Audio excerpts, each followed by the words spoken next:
Welcome back. Welcome back to Phil's Recap and Review. Wait a second. Wait, let's stop the show. Stop the show. Stop the show.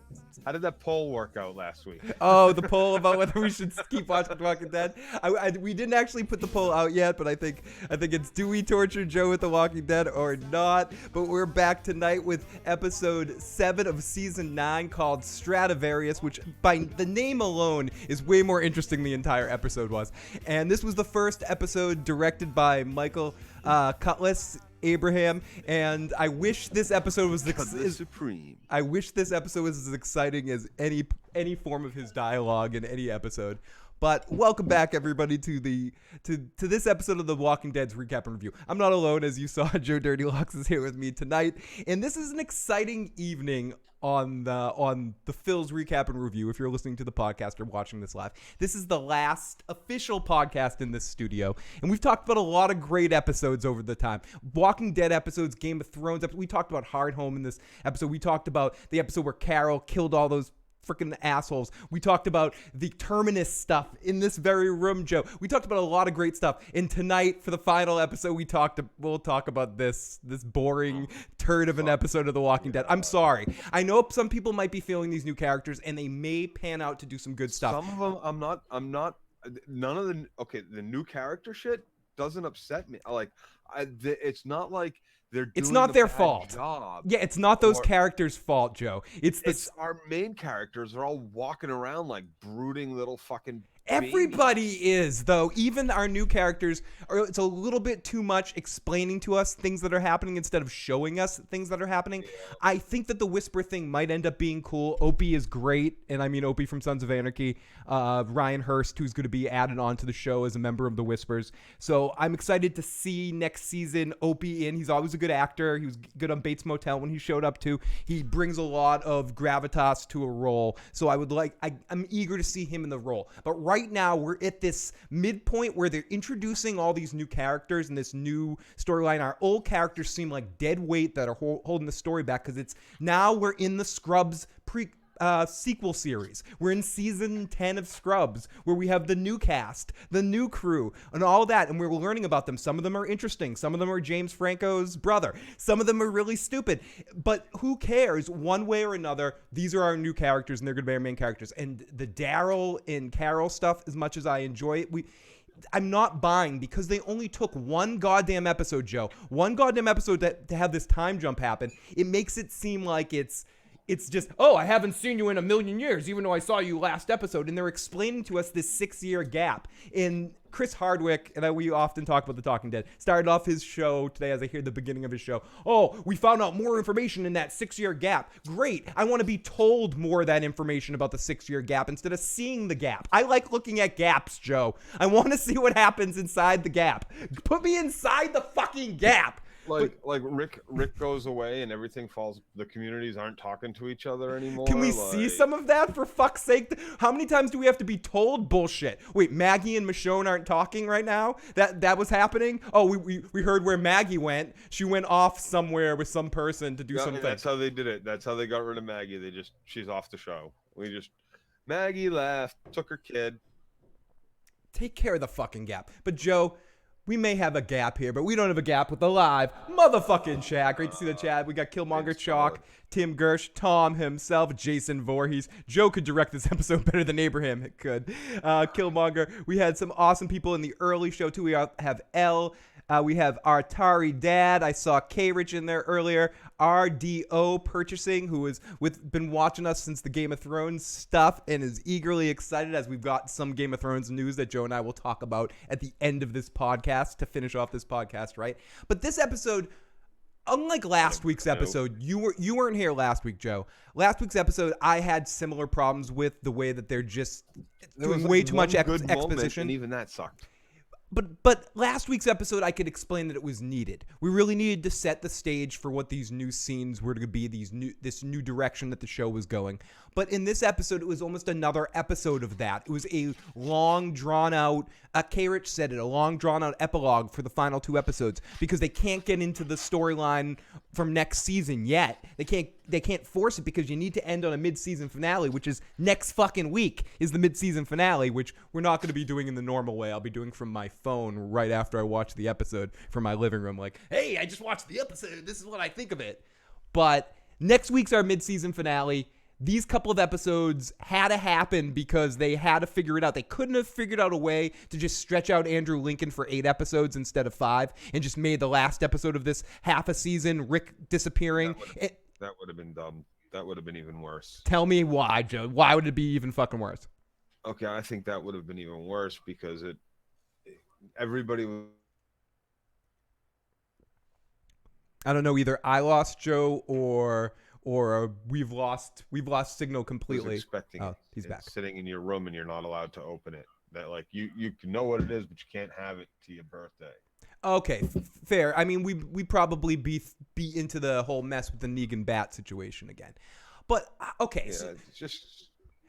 I mean, you were more excited than me about seeing some of these new characters. And I mentioned this before. Maybe I'm just a pea party waiting to happen. Maybe they can't please me. But I'm sorry. This episode was boring as shit. It was. I'm not gonna disagree with that. And it's not that anything is compelling because of these new characters.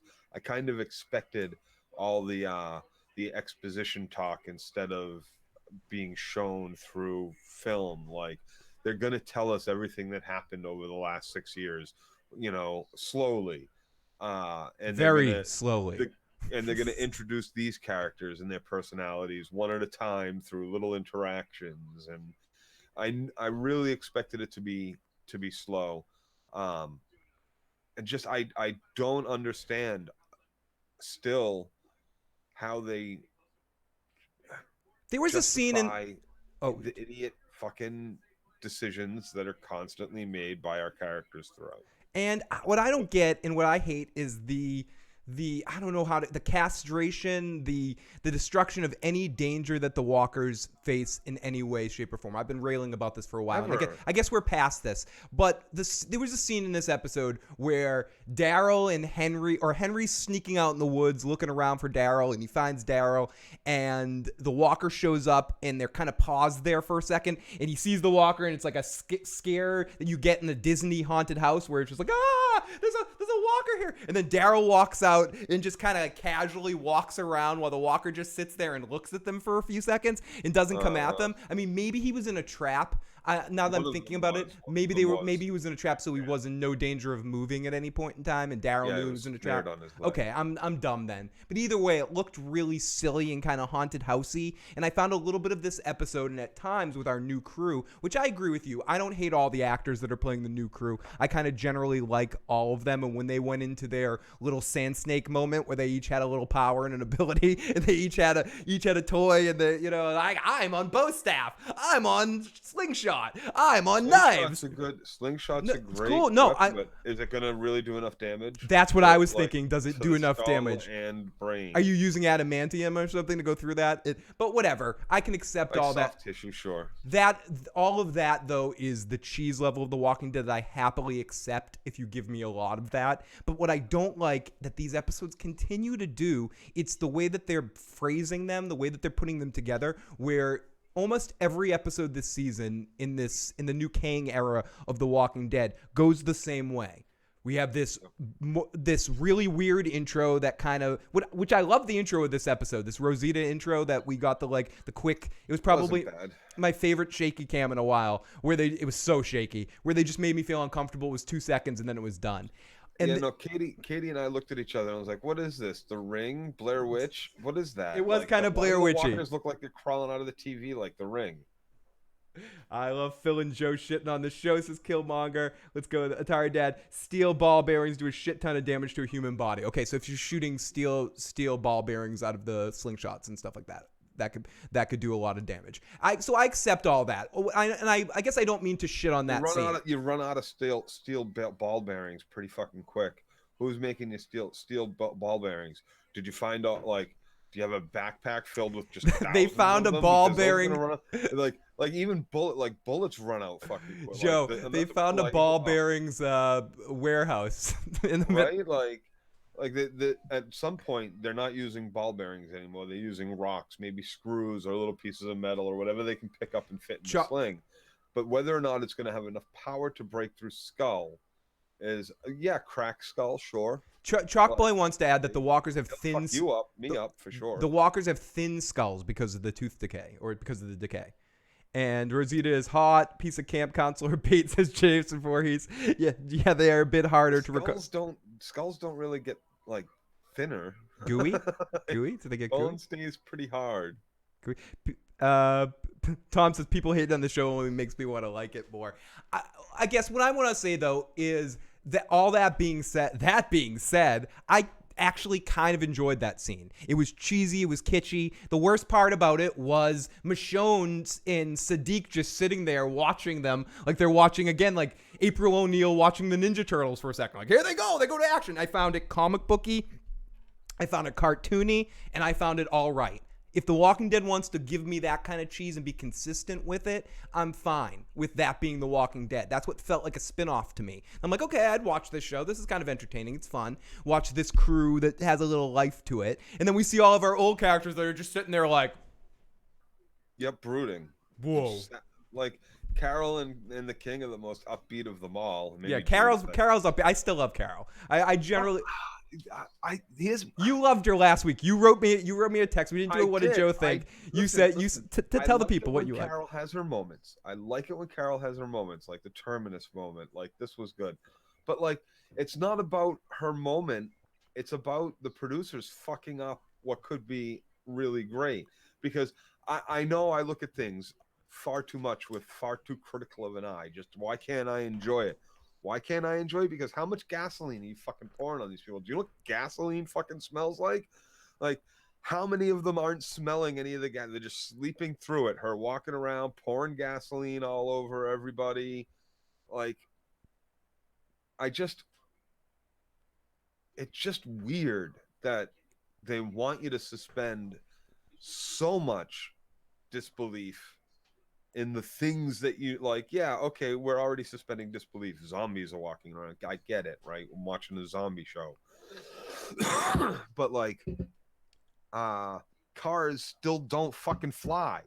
People still don't shoot lasers out of their fucking eyes. Some things in the universe just are. I can suspend enough belief to say a virus is reanimating corpse to eat people. Okay. Yeah. But like if the Dodge Charger that's like half burned out sitting in front of the burned out building turned into a fucking robot and flew away, I'd say this isn't the fucking Walking Dead anymore. This isn't even Joe, fucking reality based anymore. It simply comes down to when you break rules that you set up in your own world. If suddenly on 90210 Luke Perry pulls out a lightsaber and cuts Brandon in half for stealing Kelly Taylor from him, you call bullshit on that because it doesn't happen in that world. If that happens on the Mandalorian starring the Red Viper pretty soon, it's probably be more accurate or something. So it's the show needs to be what a show is, and The Walking Dead has set up certain things early on and then broken those rules. They're sleeping out in the middle of a fucking alley, right? They're sleeping in the fucking alley, and nobody's on watch. Or if they were, okay, we'll assume Carol killed them. But like, no defense is set up, no can strings, just nothing that she has to get by or like. No, and we got a couple of questions from the live chat about all of this. Tom says, how come King Ezekiel lets his girl go spend the night with her dirty boyfriend? By the way, is King Ezekiel still alive? Yes, Ezekiel is still alive, and he trusts his woman. And Atari Dad says, I was wondering if maybe the gasoline was that ethanol gas Eugene was making. Ethanol is also flammable and doesn't quite smell as much. Anybody smell French fries? Is that new green gas that they use in them converted diesels? Yeah, Wendy's is giving away free fries or $1 fries. I agree with El Noir right there. She got a good point there. What was the comment? Carol has the most character development on the show. She did. Like when you think of her from her start to now, she has gone through the most evolutionary progress of any character on the show. But they don't just keep moving her forward. She's moving forward 1 minute and she's regressing. No, the we've next. talked about this before. Right, the whole season last year, right? She Paula Abdul song. She's a few steps forward, few steps back, and back and forth because they make her too powerful, too awesome, so they have to dial it back. They have to nerf her. They Peter Petrelli her ass all over the place. I agree. They completely took away. Michonne has no personality. She's what is Michonne right now? She's like the male Daryl. Dude, with no personality. From Daryl from a few seasons ago. That like Daryl is more interesting now because they have him talking more now. But Michonne now, like I don't know what. It's poor Michonne because they don't know what to do with her. They don't know what to do with her the whole time. They have no clue what to do with her. And her and Rick didn't have chemistry. I think she works the best when she's on her own.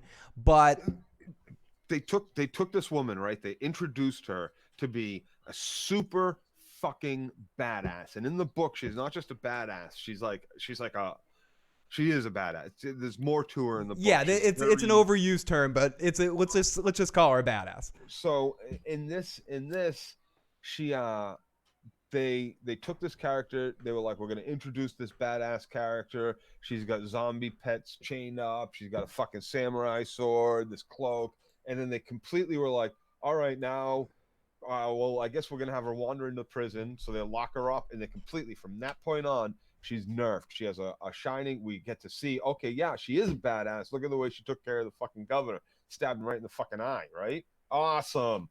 But then, boom, flat, nerfed. In all the action scenes, like, it's like she does a swing and a pose every fucking time. And then a pause. Yeah, there's that's doing something. That's not doing anything, Michonne. When you pause after your swing like that, you're just posing for the fucking camera. And I want to make you're not moving to the next zombie. You're not protecting yourself against the 30 other fucking saviors trying to kill you. You're posing for the people. Look, I got a sword. It's fucking ridiculous. It's a slam dunk. It's called posterization. That they do in basketball when you hang on the rim for a second when you jump into the guy. Just so that makes the slam dunk worth more than 2 points. Exactly. It does, Joe. It does. I could never forget there was this guy that wanted to get a triple double and he like missed a shot to get a rebound to score to get the triple double and stuff on a fast break. He like purposely missed the shot and stuff. Oh, that was beautiful. Okay, so. Let's read a couple more comments before we proceed. Ranch says gas would make me wake up if I was sleeping on pavement. Fuck yeah. Just gas fumes, like not even gasoline, which they add extra bad smell to, but gas fumes alone, like it's gonna wake you up. It's inherent in you to wake up when your body detects shit that's not right. You not slowly wake up, but wake up fast. In the middle of the night when you hear a big thud, you wake up, you jump up. You don't just go, oh. Yeah, when I hear something little, I wake up. I'm a really light sleeper, and if I hear anything with smells, you smell something bad or good, you smell bacon in the morning. Right, up. I'm fucking up, dude. Fuck that shit. What's going on? You're up like a 12-year-old boy. Before school, up. Yep. What was that? Bang. I'm ready to go. Hey, what's up? Oh, I thought you were talking about something else. I'm like, look at 12-year-old. Oh, what you talking about? Yeah. Okay, yeah, that's what you're talking about. Okay. Okay. Yeah, no. I'm just making sure. Joe, we've been doing this a while. I'm just making sure we're on the same page here. 1998 champion. That is so true. That's of course that's what we mean. That is so true, Joe. No one woke up. It's the same old. When it comes down to The Walking Dead, Chalk says, I think if Carol just got killed, the saviors just had killed the saviors, it would have been okay. All the characters want to do is Negan monologues. Right. She gotta burn them alive. She gotta burn them alive, really? She couldn't just walk up and stab them all in the fucking face as they slept, sliced each one of their fucking throats. You sliced 3 throats, and as they're gargling on their fucking blood, and the last one wakes up, you're gonna get that same like, oh, just let me go, I'm a pussy speech from him. And you say no, and you walk up and you stab him because you know he's a fucking pussy. And at that point, he's watching all his friends bleed out, and he ain't gonna have the balls to fucking actually do anything. He's gonna be shaking in his boots, just like he was every time Negan bashed a brain out in front of him. Knife to the back. Are you kidding me? Knife to the back of the fucking head. Oh, come on, season one shit, motherfucker. I know, we're going old school there, Joe. I think if Negan and the Whisperers teaming up would be good TV. Carol has we already read that one like that. Kelly was way harder, but I'd still tap Brenda. Dylan and Brenda forever, says Lynetta. Still so, no matter what. Yum Bacon says they went with you, Phil. RDO. I wake up with the power goes up. Bernie, is great to see Bernie in the live motherfucking chat. I've been saying this for years. Michonne's fighting stances and striking a pose. Strike a pose. Yeah, it is. It's exactly what it is. Like here's the thing. Though, I don't remember the episode when we see Cable Guy sword, but was it her sword originally? Did she take it off her own mantle? Did she have training previous to all this, or wasn't she just like a legal aid or a lawyer or some shit? Yeah, so let's assume she was a samurai. But she was, she was educated. She could have taken fencing or something like that. Fencing is not. I know, but let's fucking samurai sword. Maybe she worked at King Richard's Fair. Maybe she worked at King Richard's Fair and handled a broadsword or something. Yeah, just not the same fucking thing. So like, and if not, then she found the fucking sword. She has no fucking training. And what the fuck is she doing with all this fucking pose and ninja shit then? So like, either way, she read it in a book, Joe. Fucking. She saw it in a fucking movie. She watched Tom Cruise in the Last Samurai, so she's like, Jesus Christ, like this is Michonne. How'd you learn how to fight with a sword? Well, I found a DVD. With the pointy end. I found a DVD copy of Last Samurai, and I studied Tom Cruise. That's honestly, it's like every time she doesn't. They said, okay, we got you this guy to work with. He's going to train you, and like she started to do the moves. Maybe she met the cheesemaker too, Joe. Maybe she met the Morgan's cheesemaker, and we just didn't see that yet. I don't know. It's just very. That's a flashback episode yet to come. I think Joe's treading on a flashback episode yet to come. Joe was shitting on season 7, episode 6 of Game of Thrones. We got the Westerosi. Which one was that? Yeah, Killmonger. I know I shit on at least one episode of Game of Thrones last year. We'll get into that a little bit later. Westerosi ninja, just like Leia had no training, but she flew through space in the Last Jedi. She watched tutorials on YouTube, says Bernie. If you think Daryl needs a shower, you should look at this mega chick. Hey, we got Callie in the live motherfucking chat. Chalkboy says she found the sword at the neighbor's house. Apparently they killed her dog with it. Michonne is a Mary Sue, says Jason. Or was that Jason? Yep, Jason. Let's scroll back up in the live chat. Yum Bacon. Atari Dad says after that slam dunk comment, I'm thinking about Jim Carrey in Cable Guy. And did someone ask in this episode, how'd you get your scars? Do we have a Dark Knight reference where someone goes, how'd you get your scars? I'm pretty sure we did that. And the only way we're going to find that information out, Joe, is if we get into our, oh no, here we go. What's up? Recap! I get the recap. Oh, wait. Okay, we gotta get Joe music here. Okay, Joe's gonna do our quick recap here. So star number 1, Broods. New guy, please. Star number 2, Broods. New guy number 2, please. Star number 3, Broods. There you go. Episode of Daryl makes a new little friend. Woof woof woof woof. Carol nearly kills a dog. Woof woof. To make her son have a new woof woof woof woof woof woof woof woof woof woof. Woof, woof, woof. Let me ask you that question, Phil. Do you think Carol tied that dog up? Oh, you think Carol hates animals? Carol specifically knew those ground traps were there. She specifically knew the snares were there as well, right? Because they went and they got the bunny rabbit. So, had the dog get 2 ropes around its neck so it couldn't get closer to either hole or to the snare, right? How did that happen? 2 ropes around its neck, just out of reach, so it's stuck in the middle of that area. So you that think Katie's idea. Katie thinks it was Carol. Katie didn't think it was Carol. Katie suggested that it might be, and I'm gonna say I think she might be right about that. I think, and then you see that fucking little sly smile, not just because she saw them getting all fucking bro buddies. And fucking, so Carol set the situation. Carol hates dogs as well as small kids. Is this what the takeaway from this? Carol just. Is she playing a bigger game, or is Carol really? We're gonna find out later in the season. Has gone completely Carol's nuts. Carol's a fucking Varlon, man. Has Carol listened to? Nobody one? knows what I'm talking about. No one does. Part about it. Someone will know what you're talking about, Joe. Phil has no idea. I have no clue. Zero clue.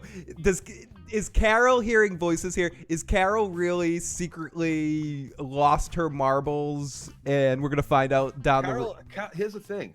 I think, with the exception of what they did to her, was it a season and a half ago, where she just like all of a sudden is like, I'm not playing with you guys anymore, and walks off and like goes and camps out outside the kingdom and wants to play with them instead. Like, with the exception of that whole season, I think Carol is like we said earlier, the most dynamic character. She's the smartest character. She's the toughest character. She's probably somehow has the most skill, all around skill, as where it be politics, where it be stealthiness, where it be she's she's killer instinct, whatever. Like, if we're playing a big game of D&D, she would have the most wide range statistical rating. She can do she's Gandalf. Yeah, especially now with the hair. She's totally Gandalf. Like, you want to put it in that respect, she's Gandalf. And I guess, like, you know, at this point, like, Daryl's maybe the ranger there, the king. You know? Aragorn. And everybody else is Aragorn, and everybody else is like, just, you know, a hobbit or a dwarf. I guess Michonne is the elf. Oh, we got other bowman chick. We got the new chick who's got a bow. And oh my gosh, she knocked down a whole fucking hot with who's in it? The arrow didn't just stick in the wood. No, it took the whole leg out. Fucking knocked it down. Nice. Forgot. She planned that too. Like I'll just trap them all underneath that. I know that leg will come out. For Gondor. So Gondor. So we start out with Rosita, and she's hearing whispers, and it's a fun angle from her behind. I mean, you know what I mean. And then she wants. Okay, yeah. Oh no, she wants some water. The camera's making her sick as it's making us. It's an interesting choice of angles that makes me want to pass out as the theme comes up, and we're here. And did you like we talked about this a little bit before. Did you like this intro generally? I didn't dislike it. Like, again, it reminded me a lot of The Ring. Just the way the walkers were, all their hair perfectly combed down in front of their face.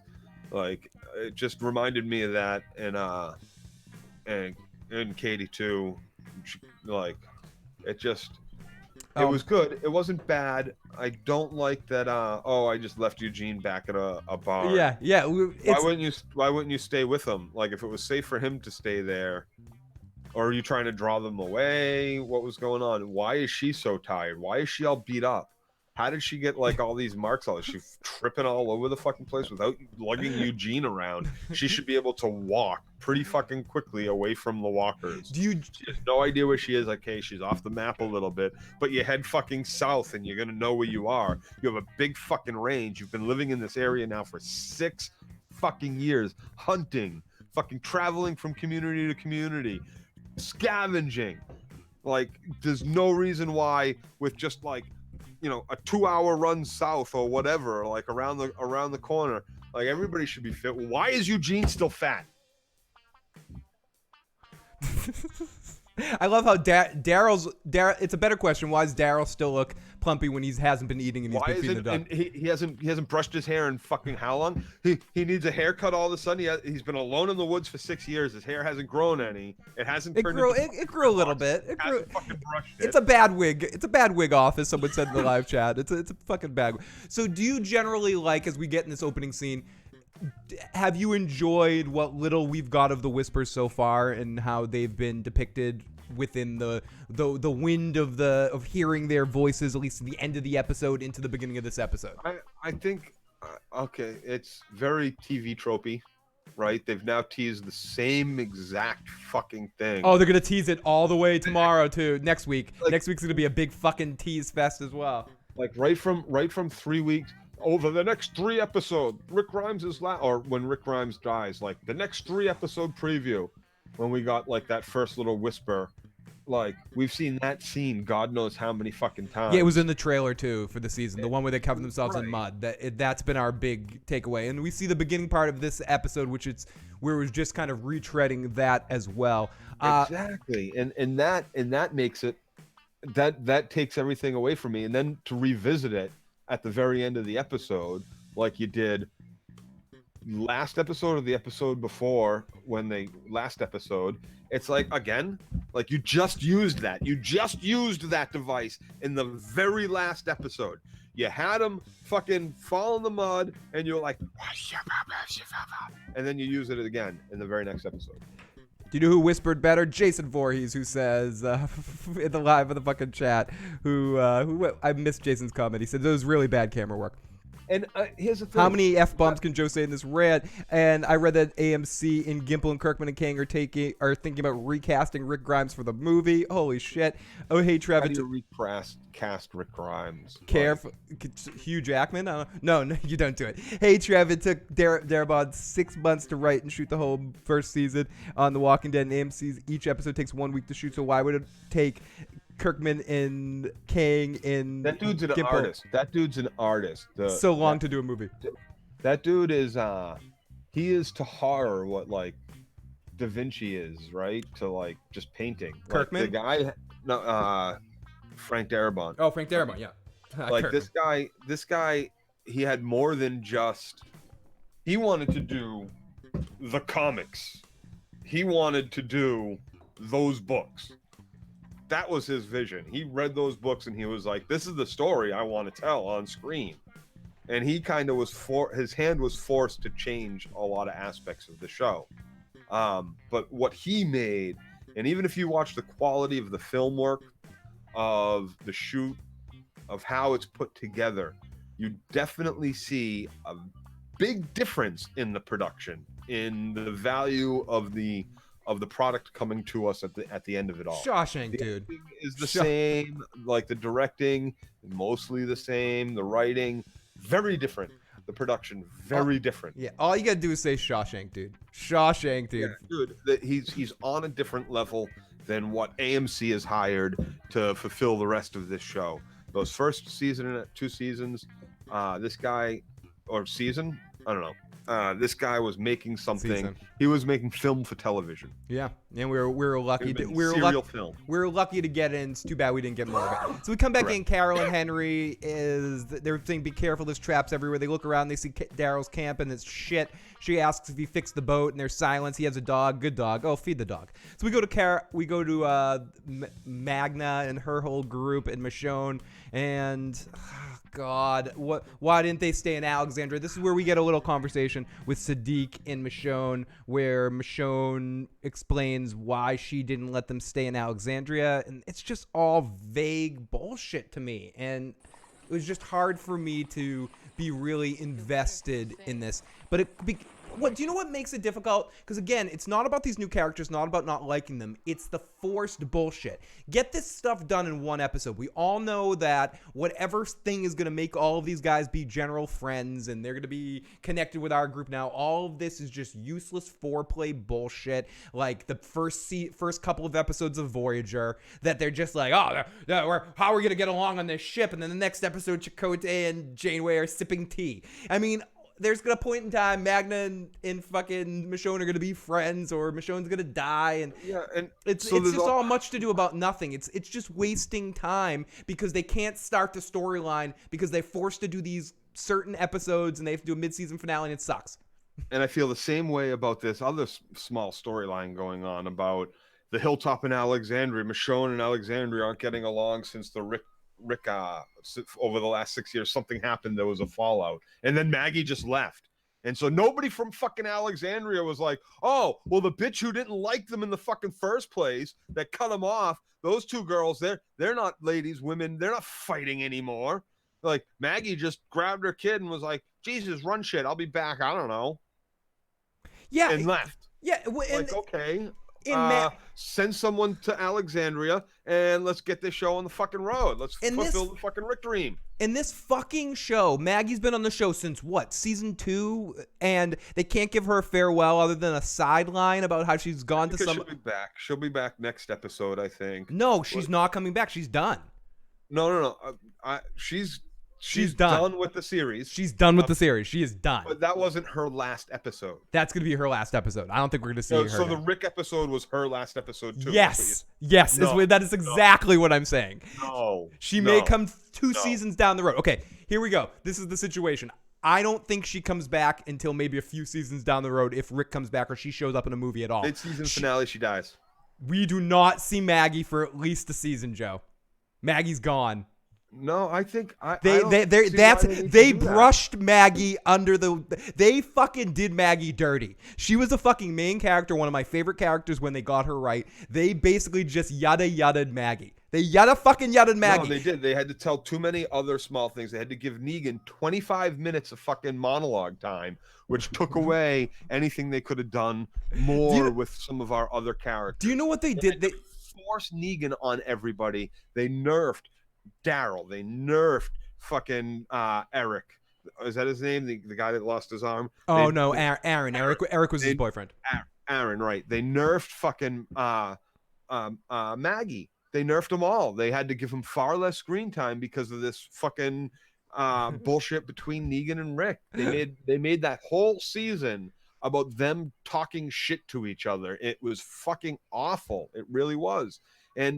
But I don't see why they would just say, okay, Maggie, you want out? We're going to make all this big deal about Rick getting out, but you're not getting anything. No screen time past episode 5. No, they had her running down a hallway somewhere and being like, Rick, you go over there, you go over there. But time jump done. No. She's she done. Went away. They're going to talk her off. I think this is her last season, but that's not how. She's not coming back after this. She's season. done, dude. No, they fucked her. They kill her in the back half, or they're gonna kill her right before we go away. Dude, no, they just yada-yada'd her, and that's it. We're never gonna hear from Maggie again. Do you know how bad it was, Joe? It was so bad that they did that thing in a television show that it could be a trope. It could be on our second trope list where two characters are about to talk about something, and then some action interrupts. It's, where's Maggie? What happened to Maggie? And then, wait a second, before you get the answer, some walkers showed up and we need to get some action there. I thought they were just going to skip it. But no, they do what they did with Worf, having him show up in Next Generation movies. Worf, how'd you get here from Deep Space Nine? Well, Captain, I was at a Zibbity Zoodah fest and I had to take a hoobie hubba and take a break on the Enterprise. Or some shit. Yeah, and then they put it in. Yeah, and they put it in Deep Space Nine too, where it's like, yeah, Worf, where were you? I was at a Batleth tournament in Zibbity Doodah, Zibbity Yay Galaxy. I can't do techno. She'll be back. She's not back, Joe. That's it. They fucked Maggie. They fucked Maggie fans. Yep. They fucked Maggie worse than Beth fans. So this is what they did. This is what they did. You're saying, like, when the prison fell, the episode that the prison fell, right? There's our two little girls that Carol flowers, right? Yeah, one girl. She only flowered one. The other girl killed the other girl, didn't she? Okay, but there's our two little girls. They're carrying Judith the baby along with a little boy. Dun, dun, then we come back in the very next episode, and the little boy is never talked about, never heard from, never seen again. Oh, because this show does, Joe. Because this show never does shit like that. So that's the way they treated Maggie. Yeah, that's the way you say they treated Maggie. Just like 5 years later. You're only ever going to hear her name. They Heathed Maggie, yes. Oh yeah, they did it to Heath. They did it to Heath too. They just get in a car and gone. He's in 24. He got in a car and left. Maggie went to go do Maggie skipped off to the Mark Wahlberg village because she's off to do. Not just to Heath though, because Heath we got to say goodbye to. He got to kiss Tara goodbye. Yeah, at least no. To Maggie, we get no goodbye. At least we met her kid that she took with her for some strangers we met. But she's back. She'll be back. I don't want to say for sure next episode, but we're gonna see her again because they are gonna there is gonna be a surprise Maggie. It might even be the very episode she comes back because they gotta get this right. Atari Dad says, "I'm with you, Joe, on this. Why the fuck would they write Maggie off like this? Tyrese gets an entire goodbye and Maggie doesn't. This is fucking bullshit. Tyrese does. Sasha does. Sasha gets to come back and talk to Rick." Fucking everybody hates Chris does. Yeah, he gets a whole moment in that elevator. Maggie did it. Maggie gets a Beth. Nope. I meant Maggie if The Walking Dead's Poochie. Sorry for the typo. Phil asked Joe where you can find gas for your bike if you're a 4-year-old in the zombie apocalypse. What was that song at the beginning of the episode? It felt like a 90s song. I wrote that. We'll get to that in a second. I don't know what that song was, but I don't like that. I don't like when they do that on The Walking Dead, and I think it's stunk out of place because so much of the other episode was in silence, and I think that added to the boringness. I generally like when The Walking Dead is orchestrated, even if the music doesn't necessarily work to the scene. It keeps things moving, but there was a lot of silence in this episode, a lot of it, a lot of empty breaks. in dialogue, and it just doesn't work in what's supposed to be an action-paced drama. It's bad. But I'm with Joe. Maggie is a Ted Pucci. Is a Ted Pucci. I haven't liked Maggie since she forgot about Beth and just looked for Glenn in season 4. Says Killmonger. She asked for more money, then got another job. AMC gave her money, and then she said, "Fuck you, take your money and go." So they fucking did her dirty like that. It was a late '80s song. It was an odd song in my opinion. It was an odd song for the episode. I actually have it, and I will play it in a second.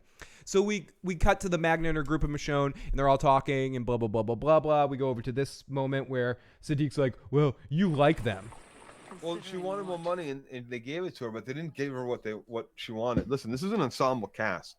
And as much as we want to say Rick was the star, the glue, it takes them all. They're all supporting each other. There's no real fucking star. I don't care. I guess, yeah, everybody's going to make that argument. No, it was Rick. Rick was the lead.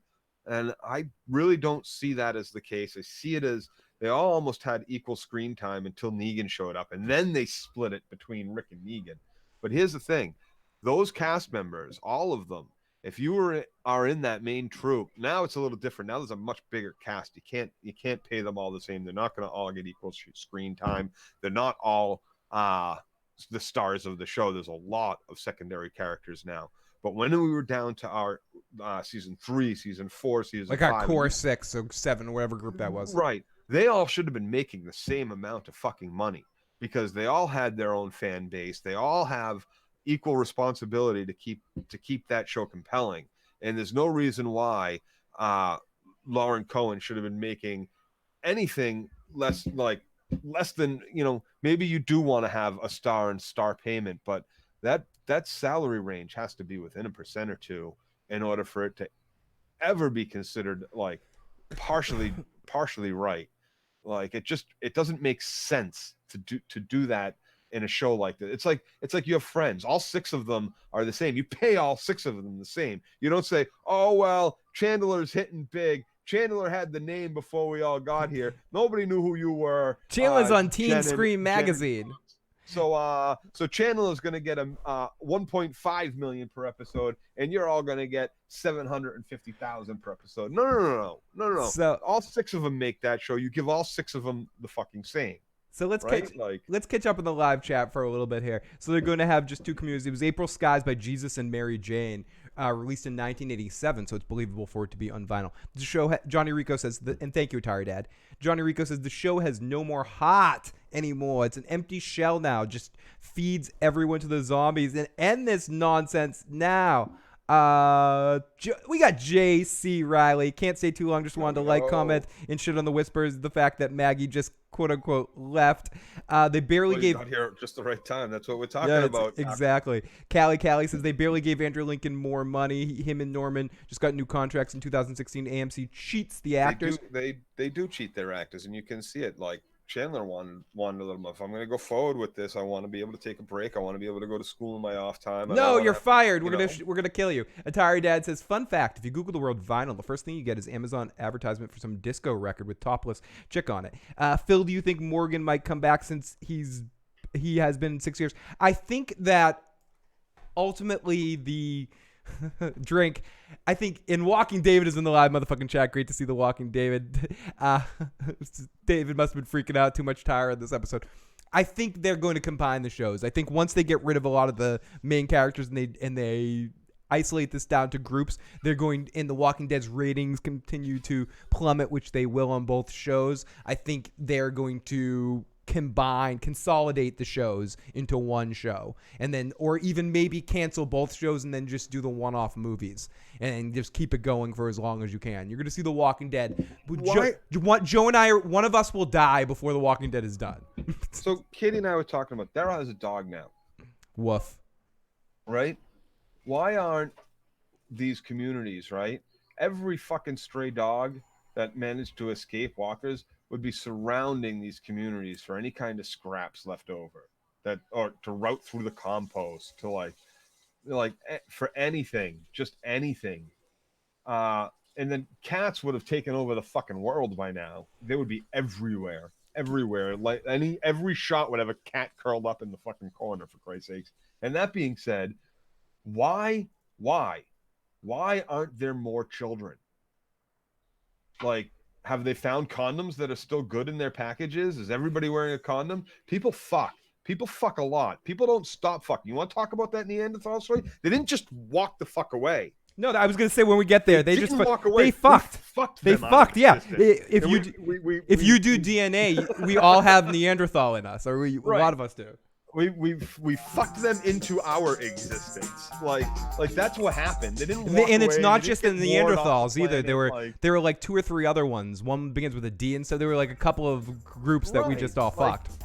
Like there's Katie and I watched the Joe Rogan Strange Time stand up, and he did this great bit about men, yeah, men, they're gonna stick their dick in absolutely anything. Oh, so she's a Neanderthal. I know just put my fucking dick. like we fucked it. Like these people would still be fucking. Jason, babies fucking everywhere. There'd be 6-year-olds all over especially once you start feeling safe. Oh, look, Maggie's got a newborn. This newborn's already here. Let's have a kid. Not even let's have a fucking kid. Whoops, I'm fucking pregnant. Yeah, some people are going to be very adamant. I don't want kids. I don't have kids. You better pull out. You better find a condom. You better go fucking hit every fucking burned down pharmacy from here to fucking Washington, D.C. and come back with a condom, and you ain't getting no shit. You're like Elaine in that episode of Seinfeld with the sponges. Showing up everywhere. Some of these women would have already put out 3 kids by now. Walking David 6 says, years later. Walking David adds, lots of pulling out Joe, lots of jerking off on corpses. Ellie's AMC doesn't need PETA breathing down their necks. Jason Voorhees, the biggest news in Breaking Bad movie coming up. Pinkman's back, bitches. Oh, we're going to talk about that soon. RDO says, Joe's cat's comments, so true. RDO, great to have you in the live chat. Yeah, I was wondering that too. Daryl's dog even came on the show. Hard to see the show getting a season 10, let alone an 11. Let's go. Hypothesis, Maggie's the leader of the Whispers and went insane. Herschel is the one that they find that is dumb. A segue to Judith's character's thoughts. You are not the father, says Zombie Murray. Cattigat says, well, my theory, Dr. Enos the penis, performs it's going to season 10 and season 11. Its numbers have fallen from its height. But you got to remember the numbers. The numbers are still great. Yeah, monster the numbers are still almost NFL fucking prime time. Yeah, it's not quite, but it's the only thing one of the only shows that rivals the except for reality shows like Dances with the Stars that rivals or what do you call it, like the Mark Harmon show there. What the fuck's the NCIS? Yeah, shit like that. This show still pulls in enough numbers where it can't be justified. Right. We've been talking moving it to another night at some point, but it will not be can. This show still can, with the numbers it's getting, go on for another 5 seasons. Right. Especially with the way people watch television now, they can rationalize it and spin it in a way. But the point is not that The Walking Dead's ratings are suffering, because The Walking Dead will always have an audience that's loyal to them, similar to certain reality shows that exist forever. But whatever. That's not the point. The point is that The Walking Dead went from, and it used to be called, it's not called this anymore, but it used to be called water cooler talk. But whatever I want to call it now, with the way television is, with DVR and watching through the apps and watching things on demand, watching things later, watching things online, not watching things live. The Walking Dead used to be a show that you'd have to tune in live, because what the fuck is going to happen? There's very few shows like that anymore. And The Walking Dead, for the most part, through the crazy fanship of it, where it was at a certain point in time, has lost that. And it's hard to quantify in numbers, but it exists and it's out there. The bloom is off the rose. It's The Simpsons in the back half now. It's something else. It's no longer necessary watch, and it's no longer something that you're gonna be like, oh, I can't fucking wait, even if it's a decent moments of episodes like Carol burning those people last week, or they're just too small. The moments are too small, and then they try to go big, and they try to go for these all-out war episodes, and they bog it down with crap that doesn't get involved in and then the action part only ends up being a third or a half of the episode. They don't have enough of these moments packed into one episode every week. Worse yet, and Tom himself adds that the commercials, but the commercials you can almost deal with. Better Call Saul has almost as many commercials. Not quite, It's horrible. but it's horrible. AMC is horrible with commercials. They really are. Especially through this show. Walking Dead's worse because it's higher rating, so they pimp it out and they put it on for 7 or 8 minutes longer so they can pimp that show out there for a little longer to get paid. But the Walking Dead has been pigeonholing the action, and I keep saying this. Each one of these episodes has this structure where the beginning of the episode is a quick little action blurb. Then they have this slow dialogue talking for the next 45 fucking minutes of real time. Not episode time, real time. And then we get into the last 10 minutes of the episode, and they introduce the action thing that leads you to the next episode. Even Lost didn't fuck you like this. Where it comes down to where now we're getting like 2 seconds of actual new episode content at the end of the episode that leads us into the next episode. So we see the preview that looks better than the episode. It's another trope for you, Phil. That's just the structure of the episode. It's cracking me. It's cracking me, Joe. TV. It's been done in countless series beforehand. This exact structure that they've been using now for a season and a half, 2 seasons, and that's what it is. Here's a little action blurb or something to get your attention, some walking zombies and some creepy fucking music, or someone getting killed or killing zombies, right? And then drama and supposition for the next 2/3 of the episode, and then the last half a third, right? The last sixth there is one more quick little action blurb that we can tease you into the next episode with. Absolutely, yeah. You're absolutely right. It's a shame, and it's repeating this season a lot. And even if some of the setups are better, some of the camera angles are more interesting, and that seems to be the only changeover from the King thing. I think her cinematography and how she's pushing cinematography seems a little bit better than it was over the last couple of years. But that's just like a small take that I'm taking of something, a compliment. And she seems to design the music a little bit differently in a way I don't like, where she takes away a lot of music and there's a lot of empty scenes that break up some of the flow, especially when you have breaks in dialogue and things aren't interesting enough and they're just boring. And I don't want The Walking Dead to seem like real life, like I'm watching outtakes on Survivor. I want to make it seem like it's an entertaining television show that's keeping me compelled, like the tension on my back, like a thriller mixed with horror, mixed with some comedic. And there's no horror element at all. The menace element, right? The Negan stuff, the gore. This isn't necessarily horror. The horror part is the constant feeling of doom that they've completely removed from the show. The doom is us having to think about reviewing this shit. And for the most part, without hope, you need hope, right, in order to be able to feel the doom. Because if you're not like having good times, there is no doom. So they're setting up the good times. The fair's coming. It's been 6 years of peace. None of our main people have died. We got new people. Look at our communities are growing and flourishing. So they're setting up for the doom, but they have removed it. The doom of Valeria, Joe, or right? They're headed for the doom of Valeria. Are a menace. Like even they see the tracks from the horde. They're not like, oh, we need to go find this horde. Like, this chickie thinks she sees something off in the distance. Nobody gives a shit. Like, what was it? Don't worry about it. I don't care anymore. The only thing I'm somewhat interested in is these X marks the spot things. Like somewhat interesting. Michonne says, but Michonne's mom says it perfectly. Thrill is gone away. And yes, DJ, even I sound bitter tonight. DJ better. Even I sound fed up. This was a really fucking boring. It was a really boring episode. I don't even want to go through this episode. I'm gonna yada yada here. All this Igor Greggy. I enjoy these last fill the issues. This dude is traveling. This dude is traveling. And the other 6 people with him are like, yeah, sure. Don't worry. We'll help you lug all your fucking musical instruments. Your violin, your flute, your guitar. You have a drum kit there? How, did you grab a PA and an amp just in fucking case? Like is there a triangle in one of those? Joe, will you carry my matched luggage? Joe, right. No, I'm sorry, dude. You can take the Stradivarius. Everything else you fucking leave. Joe, grab my conga, please. Let's jump to the live chat. Fucking unreal. The dude's wearing the brightest shirt on fucking earth, the dead guy. Yeah, are you crying that he's dead, or are you crying that he died in that shirt? Dead. It doesn't. Nothing makes sense. Sorry, I'm getting lost in the chat right here. Phil, the Issues Guy reviews. I enjoy these last Phil, the Issues Guy reviews. Q. Joe hates pants. Is it hashtag Joe hates music. Joe hates music. Has anybody seen my cowbell? We gotta go back for it. No. Joe, you gotta leave it, man. Just say no. Just say no. But yes, this is the last podcast, or the last official podcast in the studio ever.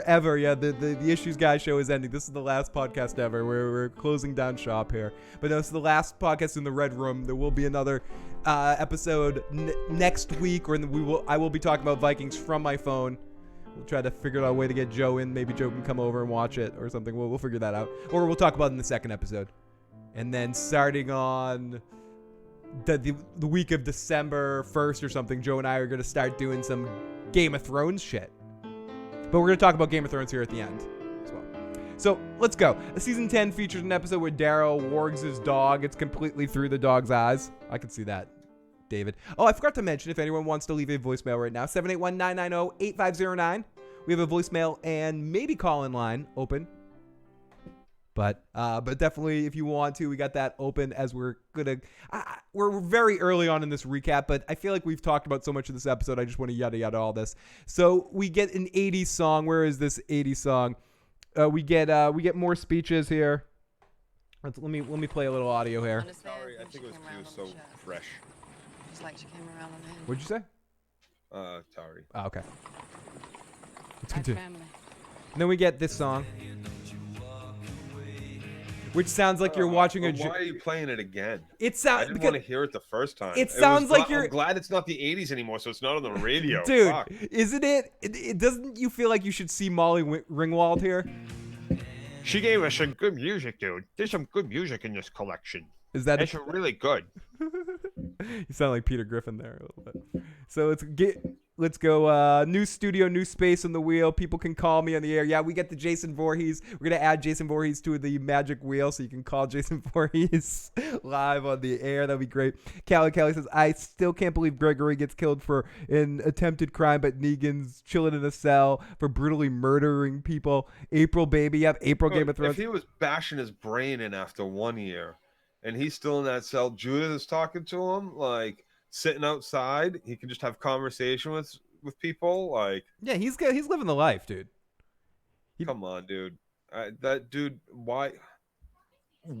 Oh, he's hanging out. He's just biding his time, Joe. You can't wait for the Negan show next half. You're just getting it ready for me.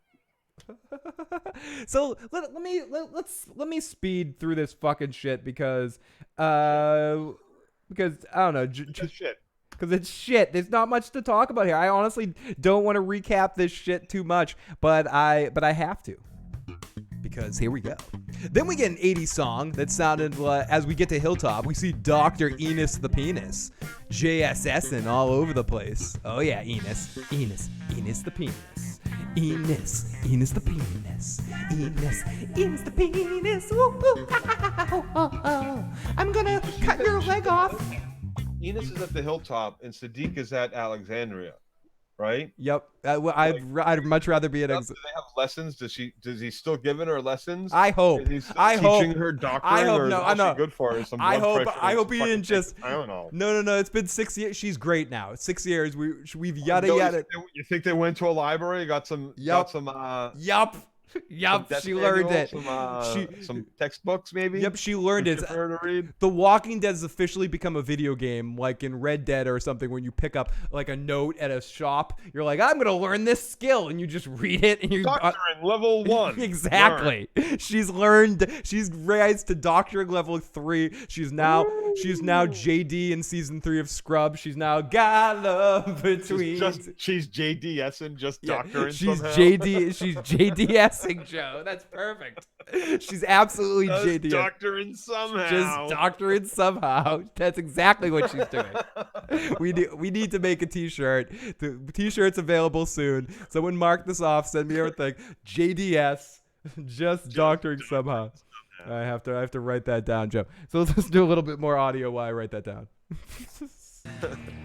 Oh, not this, not the song. Spending a lot of time with Georgie's records. It's a good collection. I appreciate the gift. I have. Dr. Denise had textbooks, and if you remember, Twins dropped it Dr. off this Denise was a psychiatrist or a psychologist or some shit who was having a tough time reading and studying those textbooks to be an efficient doctor and surgeon. Right? Like, Got a list of do people you I wanna remember talk she to. was like Sure you do. crazy over that shit. This chick, Very funny. but nope, Sit. Nina got that shit on lock. No, yo. she just knows it. She has an innate skill for it, Joe. It's like a kid who can pick up a piano. It's just doctoring. It's not that difficult. No, he can sit at a piano and play it, right? Yeah, like yeah, some kids pick up the guitar and they got Beethoven coming out of their fingers on a guitar, right? Some people can just doctor. It's just a natural skill that's can doctor. they have that kind of skill. It's like they're harvested out of a doctoring mind. It's incredible. Yeah. It's If we chew on these leaves and stuff it in there, that should do good. yeah, it works. It works. It's somehow Feel that sting, that burn. It's that means it's working. That means it's working. That means you're getting better. It definitely does. Mike is in the live motherfucking chat. DJ, try to have fun, everyone. I'm going to bed. I have a new job. DJ, congratulations on your new job. Hopefully everything is going awesome there. Lots of love to you, and have a good night. And let's continue because we got so much to talk about here. Then we get an 80s song. Then we get Tara, who has a boring conversation with Jesus to set up the new dynamics at Hilltop. And we listened to that. That's basically what I just played there. And we learn a little bit more about Hilltop. I mean, is there really much to talk about here other than Jesus is in charge? He's not happy he's in charge. Tara has metamorphosized into a different character again. And now she is second in command Smithers to Jesus's Monty Burns here. It's second Simpsons reference of the night. I don't know why. My head's just there. And yeah, whatever. Nothing much to talk about here. Moving on. So then we see Carol in the woods grunting, and Daryl's hunting while she's grunting, and he's JSSing out there, and he's been out there too long. He's killing little animals. Like you see him kill a snake, a bunny, dog. Dog, do this. Fetch my slippers, dog. Dog, eat this, dog. Dog. 5.4 million viewers, under 4.5 by season's end. It's going to be interesting to see how they come back for the back half of the season and what they're going to get pushing them through. RDO is hearts over Tara. Walking David is stewing somewhere and shaking his fist. Let's see, what do we go? I call bullshit with Samuel Tarley cured Jorah too. AMC is so cheap. How cheap are they? And okay, so Carol's in the wood. Why is Carol here? The gang is just getting back together. And yeah, and that's what I said here. This whole season again, two things seem to be happening to me. These final episodes post Rick Grimes being taken off the show. No, he's not dead. Sorry. Post Rick leaving seem to be just doing a few things. They're setting up our new characters that are going to be important in the next half of the season, and they're getting back whatever is left of our old crew back together again because they haven't seen each other for 6 years, even though they saw each other in the fucking episode before when they were all together saving Rick. So there's not really any break. And that's why it's really hard to do a time jump in the way that they did a time jump. David and I talked about that when we had him on, and when he called in the other week. We talked about this a little bit before. The choice of having a time jump right after the time Rick dies is a poor choice. If you were just going to have 3 episodes left, this is why you're stuck to having to have 8 episodes and 16 episodes a season. It shouldn't have been 16 episodes. If you could only have Rick for those many episodes, have 2 more episodes after Rick is taken off the show to set up the shit that happens right afterwards. And then you can have that break. And then you have this stuff. You introduce new characters, and it's a break. It's the beginning of a season. It's not somehow you expect us to believe the characters that were talking 10 minutes ago in a season haven't been talking for 6 years or whatever it's been. Now we know that time jump's been 6 fucking years. And so you take a break, take us out of the action for 6 years. So... Well, what are they going to do? They're going to show Daryl run off into the woods, and then we're going to have a season of everybody chasing after Daryl one at a time. I'm not saying a season. Everybody chasing after Carol. Not a season, but I'm saying that if you're going to have 3 episodes, if you're going to have 3 episodes in the season left after Rick dies, you don't do a time jump then and then try to stuff all this crap and all this exposition for all these new characters and then putting our old characters back together again for this new war that you're setting up for the back half of the season. I know. It's it's a clunky way of doing it. Yep. I'm pissed off tonight. I'm really pissed off tonight. Not friends. They got to become friends again. Yeah. Yeah, I agree, Phil. I'm television pissed off tonight because this episode bored the living shit out of me, and I was hoping for an action-packed kind of, if you were gonna set up this new crew, kind of make it exciting, and instead it was just a lot of the same. And I'm using this word a lot because it perfectly describes what the fuck The Walking Dead is, pontificating. It's just pon-fucking-tificate. Oh, and then I stuffed my intellectual stimulation on the negative power of humanity across your balls. I don't care. And then we come back with Michonne and this crew and more of this shit. Look at this place. I didn't think it would be this bad. Is this all that's left? I think the time jump in the comics was like only 2 years or something. A year and a half, 2 years, but I could be wrong. That was like a year. Yeah.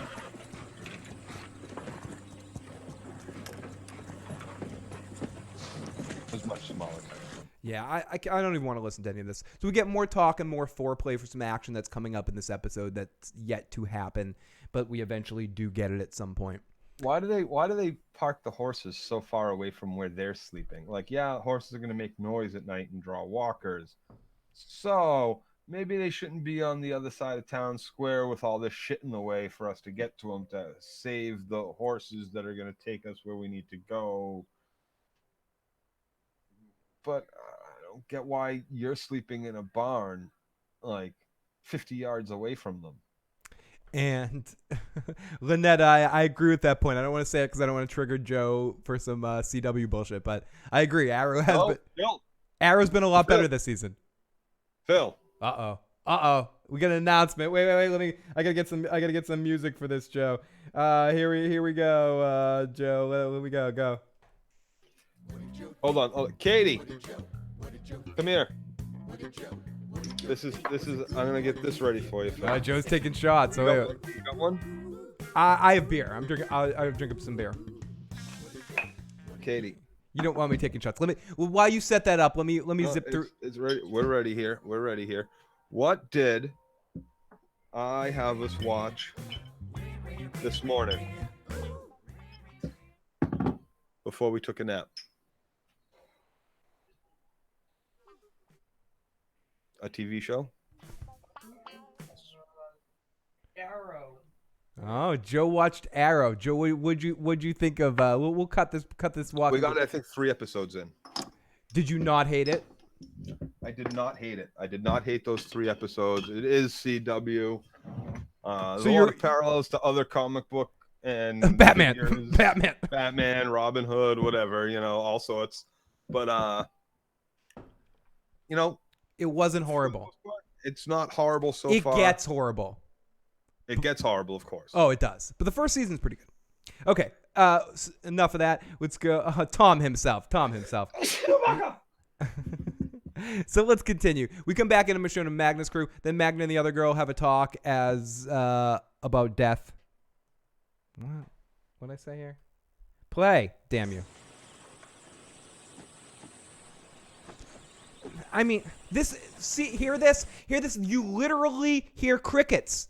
Take something of his. Yeah, you shouldn't. Isn't that like you don't want that in shit? No, right? you don't. No dead air. No, you don't want much dead air there. So we find a recorder and Sadiq is gonna play it, but no, don't play it. So Sadiq knows sign language and Manga's mad and they're pissed. This is not like Phil Collins. And Michonne's pissed that they're not coming, Michonne's not coming with them to Hilltop because of some rift with Maggie that we didn't see that happened some other time. And there's some brooding and there's some back and forth, and it's just all fucking stupid foreplay. So then we get Jesus riding alone, and he's jumped by Aaron as there's some ninja training right here, and Aaron makes Jaime Lannister jealous. RDO said at this point in time, and then they fight. They laugh. They fight. They have a meal and they hang out as they talk, and they have a conversation. No, it's fine. Whatever. The scene was all right. Today, election day, or re-election day, as it were. That's why I was late. Partly. It's been harder and harder to get away. Terror can't cover for you? She knew I'd been coming this far out without the security detail. As it is, she wants to have me try for dereliction of duty. If Michonne knew I was violating protocol like this, same boat, my friend. Don't suppose And she's what changed the her mind fuck about- is that? We're not allowed to leave? We're not allowed to go visit our friends that might be living over there? I can't I'm violating protocol by going to see Jesus? Yeah. Like, yeah. what is that? You're not allowed. You're not allowed. You're not allowed outside the perimeter of our map territory to set up anything or to explore. Like, Michonne, I great. Trying to keep everybody wonderful. I don't know where the fuck I want to go. Whenever the fuck I want to go. And I understand I should probably always bring somebody with me because you never leave your shit buddy behind. Because I learned that lesson in season fucking 1. But if me and my shit buddy want to go to fucking Alexandria or want to go to the hilltop or want to go to Oceanside and get some of that tail that's up there, then fine. We're going. You're not going to stop us. That ain't no fucking protocol breach. Protocol breach is you trying to fucking sit there and be a fucking queen. Tell me I can't do whatever the fuck I want to do. That's the first way to get your fucking knife to the back of the head, Michonne. You ain't no fucking Michonne dictatorship here. Fuck that. Fuck that breaking fucking protocol. What? Did you break protocol by not telling anybody you were going to see Jesus? Why wouldn't you fucking tell anybody you're going to see Jesus? You gotta let someone. If someone wants to go see Jesus, you gotta let them go see Jesus. Fuck. Like, what the fuck? What the break flying fucking protocol. break my ass. Michonne would scold me. What is she gonna do? Put you in fucking prison next to fucking Negan? What? You'd have to listen to Negan talk. She gonna your rations are cut because you broke protocol? Fuck you, bitch. Get the fuck out. Jason Voorhees adds maybe the X on the back of Michonne and Daryl's backs have something to do with all of it. X marks the spot, Joe. Daryl had an X too. Yeah, he did. Same spot. Like Michonne. I think his was a little different spot. She doesn't even know about Maggie. So did someone did this to them? Theoretically, yes. In this 6-year gap, more of the gap. Why are they showing us the boring shit in that they skip the good stuff? You don't yada yada the good stuff. And maybe they all did it to each other. Maybe it was yeah. Maybe remember the Rick. Remember it was for Rick. Yeah. Let's go with that. Let's go with that right now.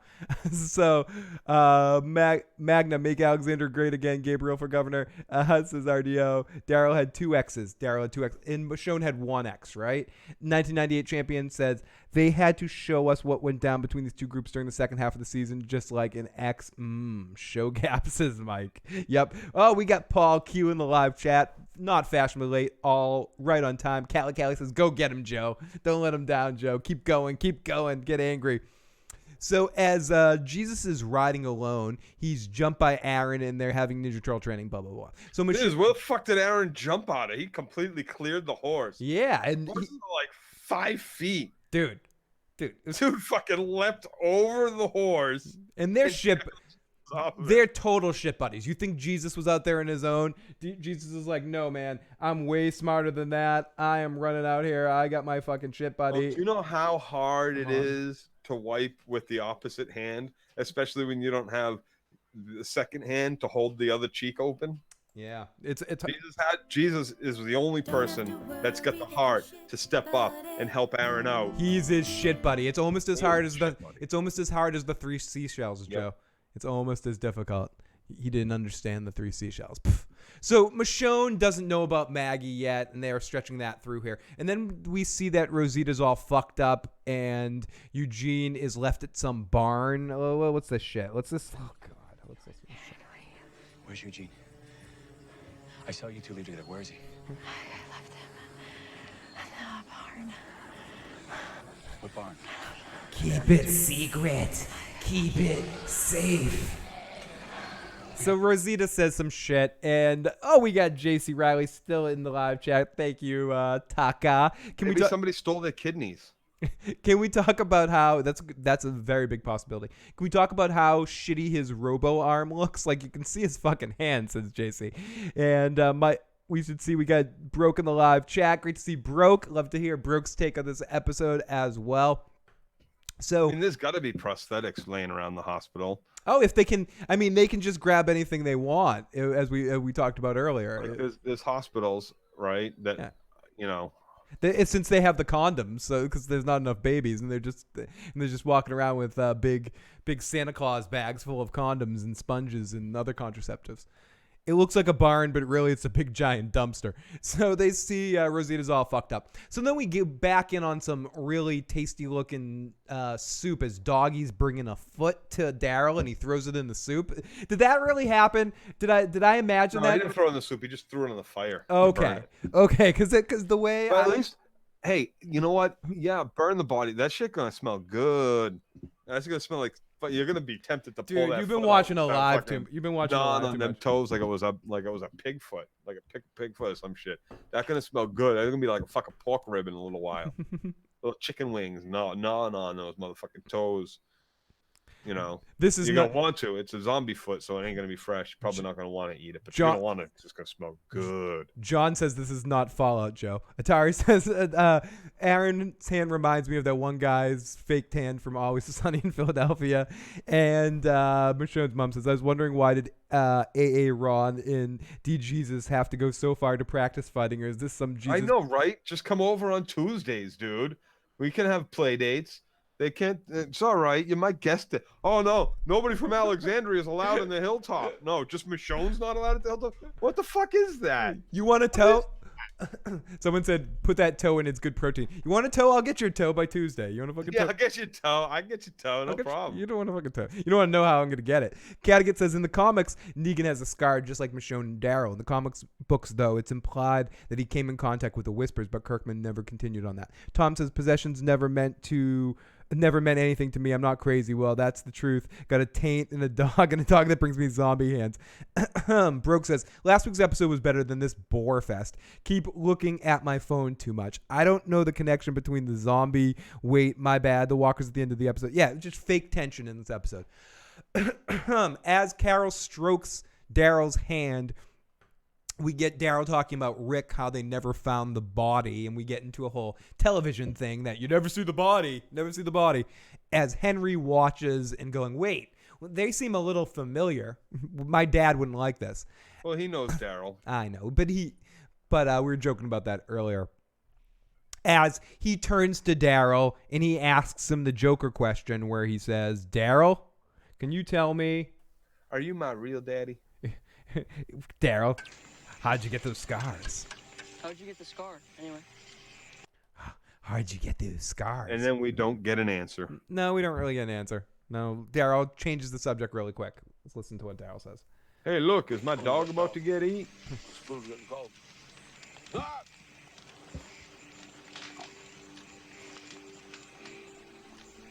You're trying to make me make a NoFX reference. I'm not sure if I know the song's names well enough to. No, I know No Effects. That's a group.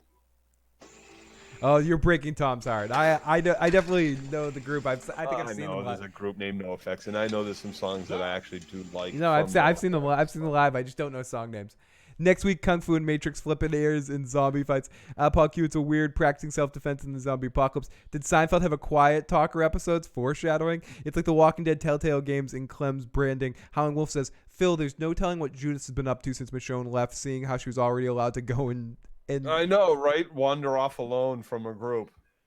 Oh my goodness. So fucking dog meat.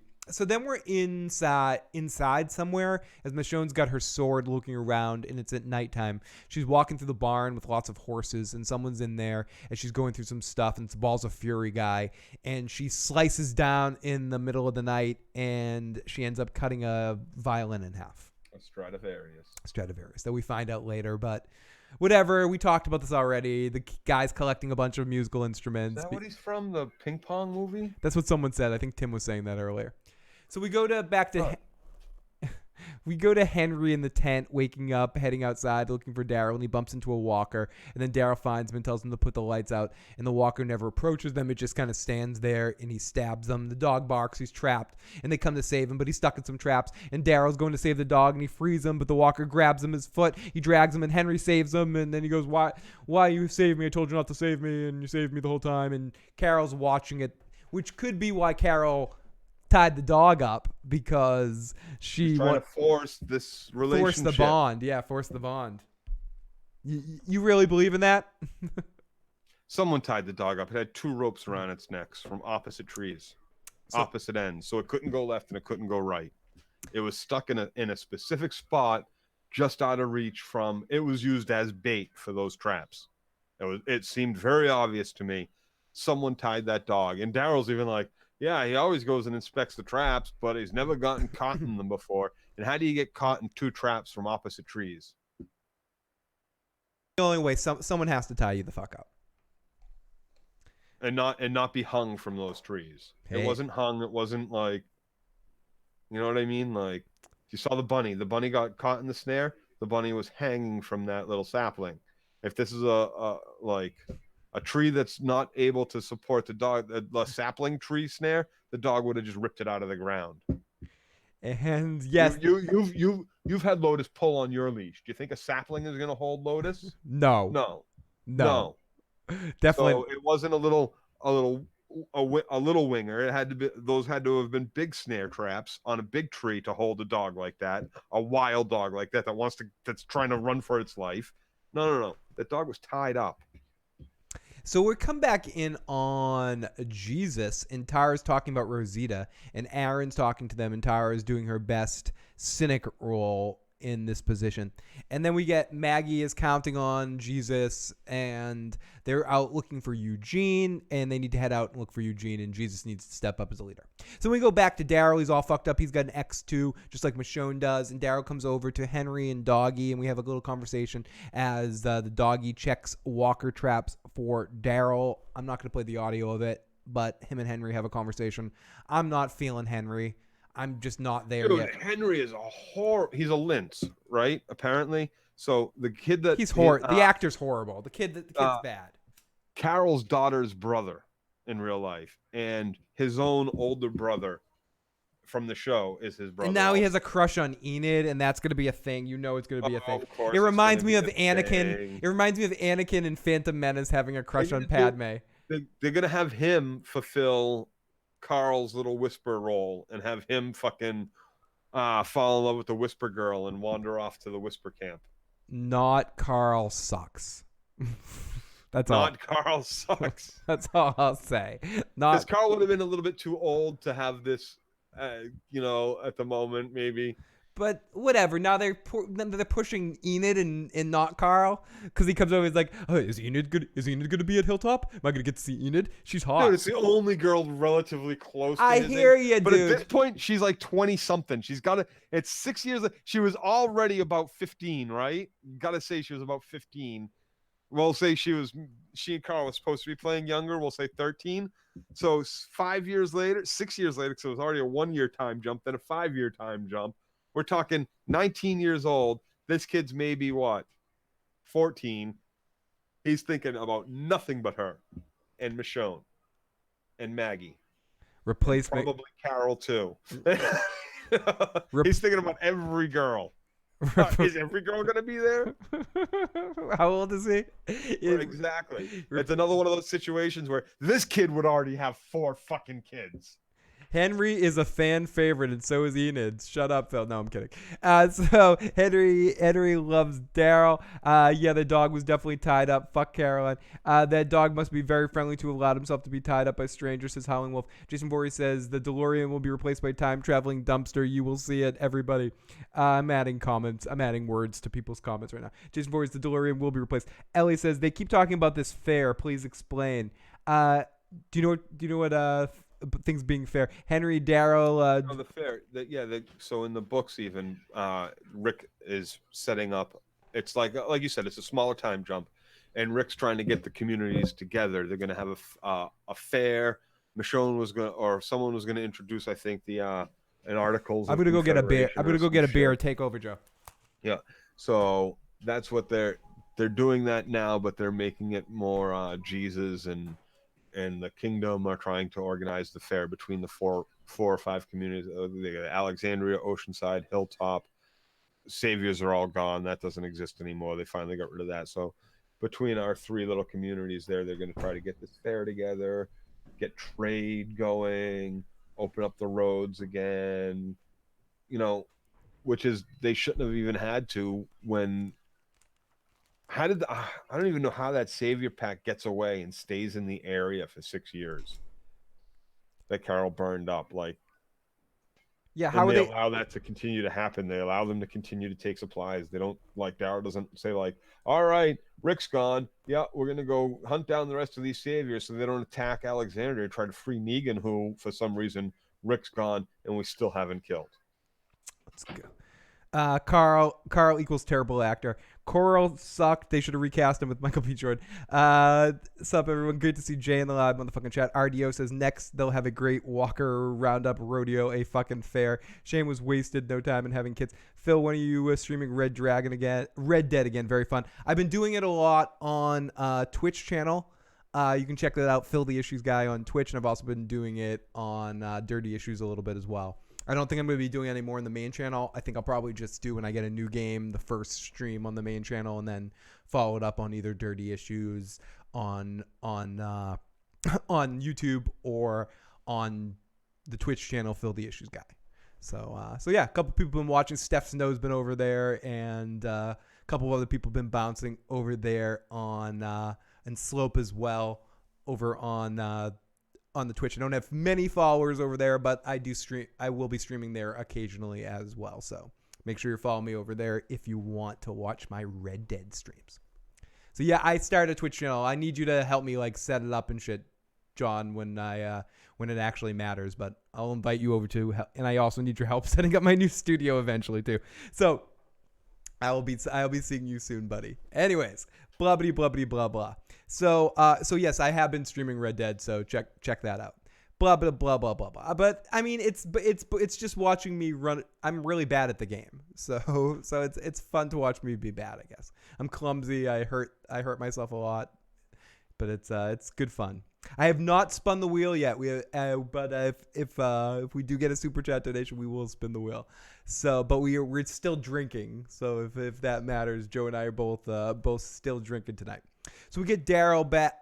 They talk about death, some other shit. So we come back in with the busted violin, and Michonne's trying to apologize, and we get our episode title as we find out it's a Stradivarius, and we get this whole shit, which makes it seem like a different show and ridiculous and out of time. But again, I don't mind this, but this is the stuff that makes me feel like I'm watching a video game sometimes. I can't explain it, but this is like video game kind of shit. And let's listen to a little bit of this. Let's listen to a little bit of this shit. This is an original Stradivarius circa 1725. He found it in a mansion outside of Philadelphia before it was overrun by sickos. In the kids' room, of all places. I think the kid was gonna miss it. And so how does he know it's an original Stradivarius? There's a lot of fakes out there, Joe. That's a very good point. He's not going to the Pawn Stars and getting one of those dudes to verify it or some shit. He wasn't a musician, or he was a music teacher. What did he say he did? He didn't say I was a musical instrument antiquist who, you know. Thanks, Broke, by the way, for sharing the channel. He knows it's a Stradivarius. Yeah. Okay. He knows. Okay. Must have been a certificate of authenticity. Yeah, of course. In the carrying case. There's no such thing as a fake. Whatever. But let's. Of instruments. So he's been collecting. He's been carrying around a bunch of instruments. So Joe, the zombie apocalypse. I'm a musician. I kind of play. I kind of play drums. I play trumpet and stuff. Would you help me carry my congas around in the zombie apocalypse? I would beat you with the conga before I picked it up and moved it anywhere. You want to bang on something and make some noise? You can bang on whatever the fuck. Listen, I understand you like art and you want this, and you're gonna need musical instruments. But while we're traveling, no. If we found in Alexandria, sure. Now you can go collect instruments. But no, we ain't carrying a fucking trunk full of fucking nothing. Nothing. It don't fit on your back. On your back.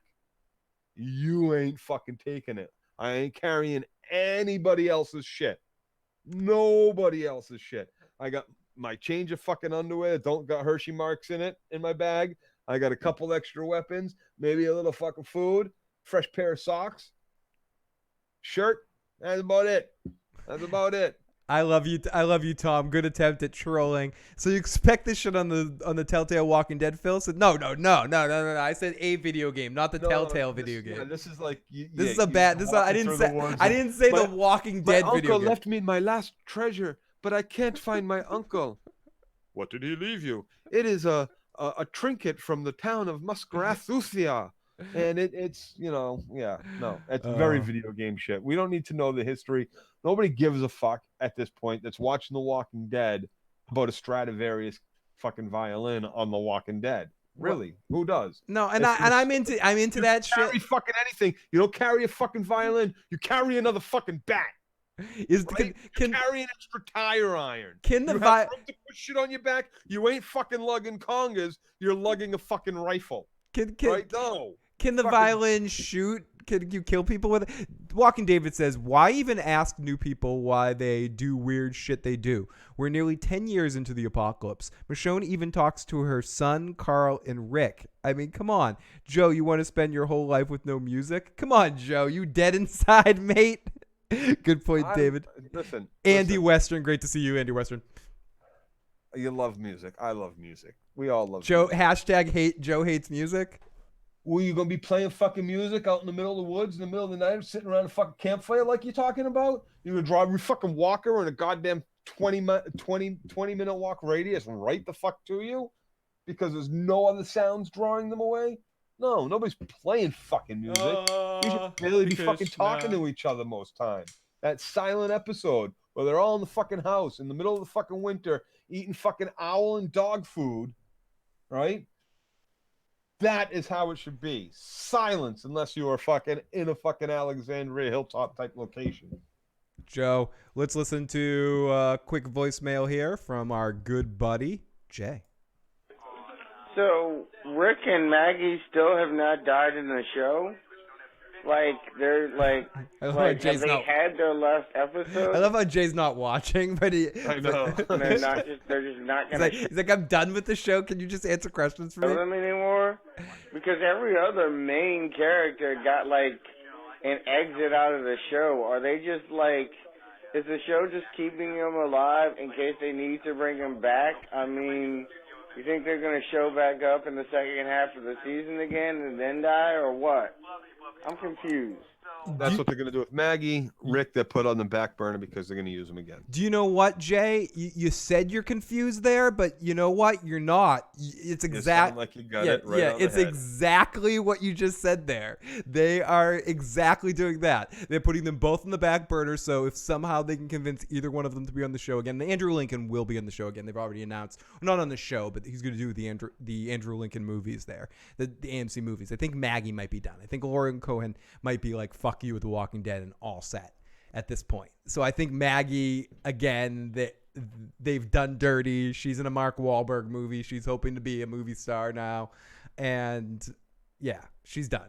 She's done. She's fucked this crap. She doesn't need it until her movie run fails and she's on the back end and she wants to show up in The Walking Dead in the last episode when they do the final episode of The Walking Dead and they have her show up for one last time for one last meeting. Hey, hi, remember all this? And we get to see Herschel as a adult or whatever. We're gonna see some bullshit. I bet she will be on the show one more time. But they've done her character dirty in the sense that they just basically yada-yada'd her off the show. So let's go. No, that's not the end of it. They didn't even advertise once, like Maggie's last show too. No. We have not seen the end of this, Phil. We have not seen the end. So Joe thinks she's going to show back up before the end of the season. So we come back in with the busted violin, and let's listen to a little bit more Busted Violin's Tale. Because I guess this is important to learn these. Why are we listening this guy talk about stupid fucking violin and cave paintings and Neanderthals? Have wondered how. Let's learn about this. Learn something, Joe. Come on. I learned something in fucking 6th grade, Phil.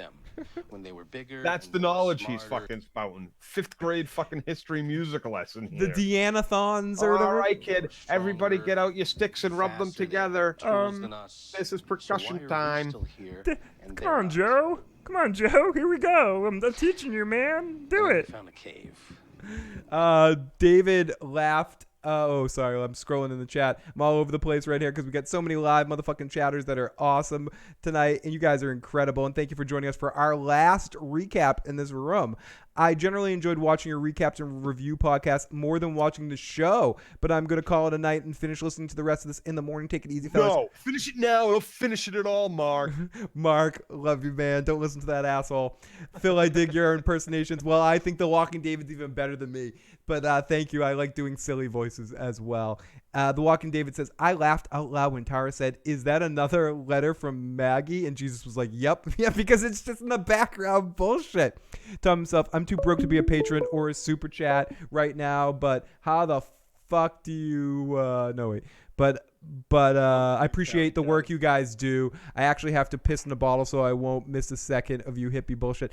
Tom himself, I thank you so much, and I enjoy your babblery, and I enjoy having you in the chat, and we appreciate all our patrons, especially because it keeps me being able to do this, and our super chat donors, it means so much. But we also appreciate everyone that could just comes out and checks out and hangs out with us after these episodes. Joe and I, as shitty as this show is, I think both of us would be lying if we didn't say we enjoyed coming out here to babble to you guys about it. And no, we love it. And it's even more fun. As much as people think, oh, you guys just like shitting on shit. I think I could speak for Joe. I think we both enjoy it more when we love an episode of something. Yeah, you didn't hear, like, watch our recaps of Daredevil, or especially better the finale episode. Yeah, that if you can just watch one of those, because we did a bunch of them. We did 13 of them. If you or did we actually? No, we did 6 of them. Whatever. Yeah, we cheated. Or listen to our Better Call Saul reviews. We like talking about something we like, and or listen to our early Walking Dead stuff. We can't help but be honest about how we feel about an episode, and I think this episode bored the shit out of both of us. Really, yep. I agree with you, Callie. Gimple King, our joke. I wouldn't let them fucking write a protest sign for me either. And straight up, I think the only prerequisite for you to have gotten a job writing for this fucking show or show running seems to be a college diploma, Krang, and the ability to complete a fucking sentence, because there's everything, like, they've done nothing but copy the history of bad television over the last few seasons. It's ridiculous. There's almost not an original thought, an original idea, an original stroke of the fucking pen being put down on paper for this show over the last few seasons. It's really, really tiresome. Kang, Gimple, you're fucking hacks. You suck at your fucking job. You should both be fucking fired. You should be shunned and blacklisted from fucking television and from the fucking movies, from the industry as a whole. It's a disgrace. It really is. And to think of all the fucking people that are out there, right? You see this right now with the actors that are on the show. The 3 fucking Lynch kids now. 3 fucking Lynch kids on this fucking show. So you get 3 of them. And none of them are like stand out all good, especially this last one. This kid fucking Henry sucks balls, sucks as much as Gimple and fucking Kang put together, right? But no, he gets a job because his brother had a job, because his sister did a good job. Like, that gives him the ability to fucking act too. It's such fucking bullshit. The same thing. All the fucking writers out there who have struggled and toiled in school or not in school, dropped out of school, but still write, and still do not, will never be discovered, will never be fucking public, will never get a job doing what they want, doing what they love, writing for a television show or movies or scripts or any of that shit. And their shit will never see the light of day, because for some fucking reason, the industry still gives hacks like those fuckers jobs and puts them in positions of power, and has the rest of the fucking industry tell them what genius they are and how did you do such a great job, and fucking that shithead in his show fucking afterwards fucking blowing hot smoke up both their fucking asses every time anybody walks out and sits on that fucking couch. It's absolutely fucking disgraceful, and it makes and basically it's telling each and every single one of you, us viewers, that we're all fucking idiots, and you will eat and you will swallow and you will drink every last piece of fucking diarrhea in the cup that I put in front of you, and you will like it, and you will thank me for it, because there's nothing else on television for you to watch that isn't just as shitty. Oh my goodness. Hell yeah, Joe. Thank you so much. We get the Walking David. I don't know how to top that, Joe. But thank you so much. Fucking A. That is the Joe rant. Please timestamp that broke for me. Please send me that a private message on Discord so we can play that. I don't even know at the if end any of of the that season. made sense. I think I blacked out in the middle That's somewhere. fine, Joe. That's fine, Joe. That and your Negan one for a couple weeks ago. I think that was that might be on our all-time Joe rant list. So we're making sure that we make this last podcast count. Like The Walking David is out there, right? The Walking David. You're going through this right now. You went to school. You went to school to be a filmmaker, an actor, a director. He's actually doing it. You know, he's on sets, and he's out there doing it. He's in there working hard. You moved to fucking Hollywood. You make movies. You make film. You're living your fucking dream. We're living vicariously through him. Fucking talented than half the people we see. Hire the Walking David in movies. You should be doing. You should be in the positions and people like you. The guy that you made a movie with like a year and a half, 2 years ago. You blew up a fucking trailer. I watched almost all the stuff that you put out about it. I follow a lot of the IMDb shit. I look up all the movies and stuff. I forget what the kid's name is. He's a good friend of yours. You do your podcast with him, I believe, too. Like, you guys are creating, and you're doing it without budgets, without fucking Hollywood backing. And what you do is far better than half the shit that I see on television. But your chances, even with all the fucking hard work, your chances get shorter and shorter every time one of these motherfuckers puts another Lintz on television, because the last Lintz did a good job. Well, I know I'm using Lintz as a whole, like the proverbial Lintz. Joe wants David in doggy style is the position that I want him in. Hashtag David agrees with us. Hashtag hire the Walking David. RDO quoting the Joe rant. Drink every sip of the cup of this diarrhea I said before you. David, we do appreciate you. We live vicariously through you, and both hope you hire us one day when you're in a position of power. But no, yeah, I got a position for you on my staff. Oh yeah, Joe wants you right on his staff, baby. So it's not about talent. It's about nepotism. Exactly why I'm trying to get nepotistic with David, so he pokes through. Now you're preaching to the choir, motherfucker. So we get Jay. Let's get another message from Jay. This is directly to you, Joe. This is a message for you. This question is for Joe. If Phil said, "Hey Joe, you can have 100% say if we're gonna keep doing these recaps, would they keep getting done, or would you just say fuck it, we're not doing them anymore?" The Walking Dead. And if that were true, would you stop watching the show? Like, do you still like the show enough to keep watching it on your own without having to do these recaps? So Joe, All right, later. You already answered the question a couple of times, but let me set this up a little bit. Here's the thing. Am I forcing? I'm the one that has to sit there and take notes. To be fair, if I said to Joe, tonight you need to take notes of The Walking Dead, let's switch this up. Which you have, and I have. I have. A couple times you have. And look at. I got notes from an episode right here sitting next to me. This is the Trash Peeps. Really, Negan gets his own self chapter. Really, our way of see. Like, I have taken notes in the past, right? But, no. But in fairness, Joe, do I force you to watch The Walking Dead? Would you? No. I would still be watching. We're not quitters. I watched it from the beginning. We're not quitters. Like, if the point in which a show loses me is anytime in the first season, if it starts to get ridiculous and stupid, and there's enough moments where I'm like, and a lot of times it happens in episode 1 where I'm like, Thank you, broke. That's not going to happen. Like that, he should be dead. No, I'll quit right then and there. If I make it through a season, if I make it through that season, I've quit shows on episode 1 of season 2 before. Yeah, that's fair. If I make it 3 or 4 seasons, I'm pretty much stuck. Yeah, me too. And I'd say usually if I get past the first couple of episodes of a show, I'm gonna watch probably all of it through bad and good. A side note: the Michael Douglas, Alan Arkin Netflix show, I breezed through all 8 episodes of it. It's a little sad and depressing at times, but it's also very good. It's a pretty good watch. That Captain Kirk movie. What is it? Outlaw Kingdom. Outlaw on King, Netflix? yeah. The Bloody Talker wanted us to do a review. Did you watch it? I watched it. Are you ready? You want to do a Castlevania?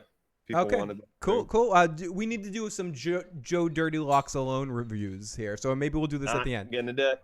Maybe we'll talk about it a little bit at the end here. Yeah. So let's zip through this, and then we're gonna play Walking David's message, and then we're gonna talk a little bit about some other subjects here at the end of this podcast, since it's our last podcast in the Red Room.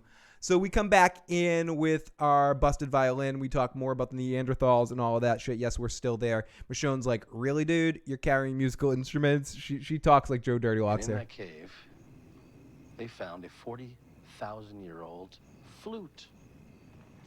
A flute. Yes. Yeah, flute. Yeah. And then they realized that maybe ancient humans didn't defeat Neanderthals. Okay, blah, blah, blah, blah, blah. We know, we already talked all about this. So then we get a brief fight scene where Michonne stalls but gives them all their weapons as the walkers come in and they run, but she's like, doesn't give them their weapons. It all comes down, will you give us our weapons? Will you give us our weapons? Will you give us our weapons? And then they finally get their weapons as they get into team formation, and we see what this new group can really do. We see them all set up in their positions with the archers and the slingshots, and then the one dude, the big handsome dude that's the melee. It's like they're like on a WoW raid, and we got the tank in there battling the big dude, and then we get the little the rogues scattering through with the arrow shots, and then we got the mages, the mages in the back shooting the fucking why wouldn't you immediately distribute those weapons at that point? No, but Michonne waits for dramatic effect. She totally waits for dramatic effect. It's a bit like I'm waiting. Here's the thing: everybody take your weapons. And afterwards, why wouldn't they all gave them up in the first place? What, they're not going to give them up? Then you're just going to leave them there like you said you would in the first place. Give me a fucking break. You were going to give them back to them the day before. You gave them the option. Have your weapons back, and we leave you here. Don't take your weapons back, and we take you to the hilltop. But now that there are zombies about to eat us, you still can't have your weapons because I don't trust that you're going to give them back, and maybe you're going to try to kill me with them. What's the reasoning for not giving them the weapons there? Because you still say to them, if you don't give them back to me, you don't go further. Joe, I have your answer. Again, it's dramatic effect. They needed stupid. It's dramatic effect, Joe. They fucking needed to do it. It's stupid. What should have happened is one of them should have gotten eaten. Stradivarius when he's playing with the fucking doors instead of just running the fuck away. He should have been fucking eaten, and they all should have turned around to Michonne and beat her fucking brains in for not giving them the weapons. Or they should have said, good, did you see? He's got a backpack full of fucking musical instruments on. Kill him. He's fucking holding him back. Okay, so Aaron is the maestro, played the skid flutes with audio. Why didn't Sadiq give up that stupid flute? He will eventually. This one time at band camp, says Mike. If they get their weapons earlier, there's no rush. Just kill them all. So we get into this whole action scene where we get the car barricade where Stradivarius guy is useless, but he just like walks through the zombie apocalypse with never in danger for a second. You never feel like... That's what the big problem with this action scene was. It's not that I didn't like it. I just never felt like anyone was in danger at any point in time. Nobody was ever in danger. It just This seemed... is what I want to see. I want to see someone go, the random walkers walking by, right? And you know how they're always like, they either ignore it or someone's like, I got it. And they go and they stab the one or two walkers. I want to see one of them slip and get bit immediately. That would be an interesting touch. But I will add that I did like the use of all the weapons in a sand snakey, Ninja Turtle-y way. I thought it was stupid. I thought it was kind of cool to see the slingshots. Because who handed out the weapons, right? Dude handed out the weapons, and he handed them all the right fucking weapon. Like, he didn't hand the bow to the little kid and the slingshot to the deaf girl. Yeah, and then there was that moment where they to the white girl, to the bitchy girl. No. Everybody got the exact weapon they were going to get that they were good at. Like, he distributed them just fine. No fucking problem. Like, just it's just like they all got ranged weapons. First off, except for Magna, that she has knives. She's right. She's close up. She's another melee. Like, She's I the don't rogue. know. I forgot. She's the rogue. So in our little group, what Joe described is basically how Carl got bit. Blue Steel says the walkers are roaming around the background, not even walking towards. That is how Carl got bit. And Blue Steel makes a great point. The walkers were roaming around the background, not even walking towards the characters. We have a message from the Walking David coming up pretty soon. We're going to play that at the end once we're done with our recap, as we're getting close to the end of the episode here. So our new team is on. We get the slingshots, which seem to work, and then we got the one Jack dude who the walkers don't bite, and then we see the car barricade, and then the friends show up as the walkers, and Michonne ends up helping out eventually. And then Manga cries as she sees the walker show up of the guy that they were looking for earlier in the episode. And Michonne kills him for him. And how does Michonne know that's him? Because it's a fresh kill? Okay. I don't know. It was a little weird. There was a weird transition where she's like, I assume this is your friend. And I know zippity doo dah, zippity yay. David says in the live chat, She says this was the same group that attacked y'all before. And like, how do you know? And she looks at the shirt. And then they all start crying. And that seemed very. It was a weird transition, Joe. It was definitely a very weird transition. David says there's no need for that. It was stupid. David in the chat says, dude, if Michonne didn't cut the instrument, instead the guy told that stupid inspiring story about music, only to later use the instrument as a weapon to kill a walker. Now that is a sick decision. If ultimately that if he used Stradivarius to kill a walker to save Michonne's life at some point in the episode. It's a little on the nose, but for the Walking Dead right now, that would have been actually really effective. But that's also tropey too. Yeah, but if it's tropes can work if the execution is good. Right. Apparently, not many zombies have ugly shirts, so it stood out as a target. Clean shirts. Cleanish shirts. Who is this Rick level cute guy with the group? Yeah, and that's what I'm talking about. The guy that handed out the weapons. Yeah, the fucking. Are they clean? Clean as a whistle. The tank. I'm calling him Tank for now. Is my fill-in name for him at the moment. So then Michonne says, Michonne kills. So then we come back to Carol and Daryl and new Carl, Henry, and she slept fine as they wake up the next morning. How you doing? Everyone slept fine. Blah, blah, blah, blah. And no orchestration in this episode. This was the scene that I was most distracted by how quiet it was. Where you can just hear everything in the background. It's boring. Be ready to go in about 10 minutes. So we go to Michonne and her crew, and she gets a speech now too. It's time for smiles from Carol. Worry about your family. Smiles from Carol as Michonne gets a speech. Everyone gets a speech. You get a speech. I get a speech. Everyone gets a monologue. And we finally find out where Maggie went. Maggie left somewhere far away to a new community with Georgie and Michonne. Did you just go up to Oceanside, maybe? No, some new community that's far away with Georgie. She's done. She's gone. That's it. Done. Finito. Disappear. Done. Maggie's gone. That's it. We don't need to explain the main fucking character from season fucking 2. What did that happen to her? No, she's gone off screen.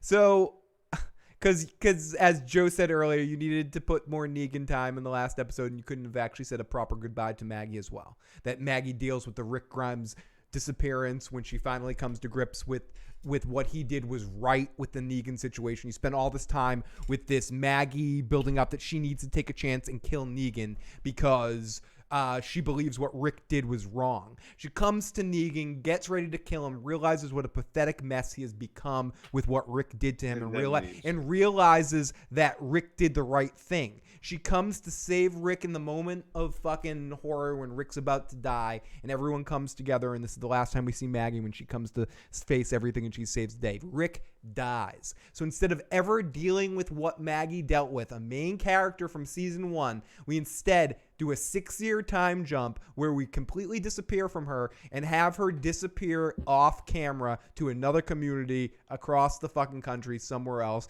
to never be seen again or talked about again in The Walking Dead.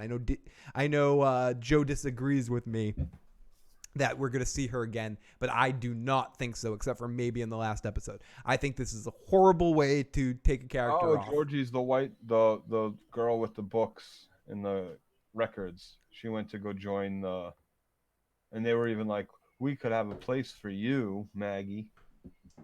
Poor Maggie. Poor fans of Maggie that have to deal with this as the exit of their favorite character. I think that's when it comes down to it, because whatever. Look, like when it comes down to the actress wanted off the show wanted to fuck the actress here, so they both win. She's off the show. She's working in movies. She was working on the show for a long time and now gets to show up at all those convention stuff for the rest of her life, and for whatever it's worth, whatever. But for the people that were fans of the character and were into the character, this is one of those cases where the fans get fucked here, because they invest into a character when you watch a show, and then to have the character go out in a fashion like this. And again, I'll hold up and maybe it's like canceling a season halfway through. Yeah, it's like my so-called life fans have to deal with this shit, or Freaks and Geeks fans, where shows like that end on these cliffhangery kind of finishes where they should continue, but they don't because the shows don't get picked up, and they end up ending on shitty ends. Quantum Leap's another example of that. Yep. But okay, Phil, you say that Maggie had a huge fan base. Fuck no. No one cares about Heath. I wouldn't be surprised if fans were like, "Who's that chick again?" Oh wait, that's not Tara. Left a long voicemail about the instrument. Can't wait to listen to it, David, and be done with this recap. So we go over to Michonne and crew, and she's got a speech. Sadiq is like, Maggie left in the new community, as we mentioned, and some people come with spears, and they're like, we're from Hilltop. We're the centuries of Hilltop. And it turns into a medieval show for a second here. And we find out that Rosita's there injured, as we already know, and Michonne decides, okay, I'm going to go to Hilltop anyway. And they head out to see Enos the penis. Then we come back into Daryl and Carol, who's back with Henry, greeting Tara, and we find out that Henry has a crush on Enid. Daryl and Aaron talk about how they're going to go find Eugene. And then at the end of the episode is basically everyone getting together. Daryl's dog heading off like Ghost. Can Walking Dead want to be Game of Thrones more? When they try to get these deep scenes and focus on these characters and even have the dire wolf run out ahead like Ghost. I like Henry's like, oh, okay, I'm going too. It's like, and then Carol's like, no, it's your first day of summer camp. We're going to get you settled in, sign you up for your bunk. It's like, kid, you don't know how they communicate in this town. You don't know any of their signs. You don't know any of the terrain. You only know fucking Daryl and barely anybody else. Like, kid, you ain't going fucking anywhere. You ain't leaving the fucking Hilltop. You're only here for one fucking reason, learning blacksmithing. That's it. If he leaves these walls, I come back and I burn the fucking farm fields. Yeah. You understand? That and flirting with Enos the penis. That is your only job. Right. Will we see Negan next week, Joe? I don't care. Actually, I do care. I hope not. As far as I'm concerned, he's dead in the cell. You're telling me that this episode wouldn't have been better if we get at least one scene with Negan somehow? I'm just trolling you now. Why? Have you heard him say anything new? Okay, Joe, are you ready to get to some voicemails here? Give me the VM. Okay, let's get some VM going on here. Wait, first of all, let's get some messages from this guy right here, the walking motherfucking David. Let me put some screen up so I can do some hippie activities. And let's play, should we play the older message first? We're going to play the oldest message first. And we got 2 messages from David and 2 messages from Jay. If anyone else wants to call in, now is the time, 781-990-8509. I might send you off to voicemail if you call in, but while I'm playing the message. But here we go. Here is David's message right now. Hey, what's up, Phil and Joe? It's the Walking David.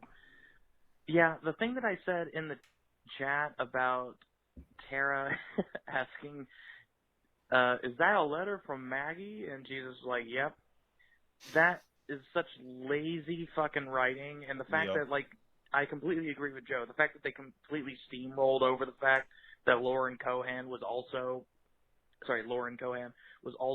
leaving the same episode is just stupid.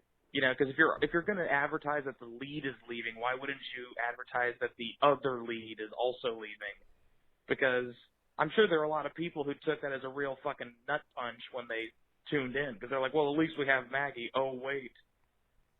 And, I mean, that's like if Jesus turns to the camera in, like, episode 15 and goes, oh, my God, everybody gather around the fire. I got a letter from Rick. Don't worry, guys. I think he's okay. It's covered in blood, but don't worry. You know, it's just the dumbest fucking writing, but I agree with you. It was a boring fucking episode. Even I can't make an excuse for that. So don't worry, Joe. I'm not giving this one an 8.5 out of 10. I really don't have that much to say. Just do all the ranting for me, okay? Love you guys. Done. Take care. Yeah, this is a hard David, no doubt. This is one of those episodes About a 4 out of 10. that's difficult to talk about. I was not eagerly anticipated coming out. I'm always eagerly anticipated coming out here and talking to Joe, but I'm not. This episode, I was like, I don't really want to come out here and talk about this. You were like, this is going to be real quick, Joe. Meanwhile, 2.5 hours later. Yeah. I mean, we haven't got into what we really want to talk about. Okay, let's listen to Jay's couple of messages, then we'll listen to David's second message. Here we go. Let's get the message from Jay. Who's leading the group if Rick and Maggie aren't there? Is Daryl and Michonne? Michonne and Jesus. It seems like that Michonne is leading the Alexandria group. Jesus is leading Hilltop, and we don't know about Oceanside yet. And the Saviors are dissipated, and Ezekiel is still in charge of the kingdom. Leading the group, right? And we got one more message from Jay. When it really comes down to it, Maggie should have just died with Glenn. Like, Maggie and Glenn should have just died together. Yep. Like, that's what really should have happened. That would have been the best. Rather than you make Maggie watch Glenn's brains get bashed out, and then you silence her screams by immediately having her pregnant baby carrying brains bashed out Instead next, of Abraham. Instead of Because Abraham? that would have put everybody's fucking jaw on the floor. That would have been, that's the death of love right there. Not just the death of a loved one, because you can move on, you can love again. But that is the absolute death of love, of the hope of a new family, of new life. That's not just one of the two sides of the love being killed. That's the entire love being murdered right there. That is the only way two deaths or that scene becomes impactful. Good call, Jay.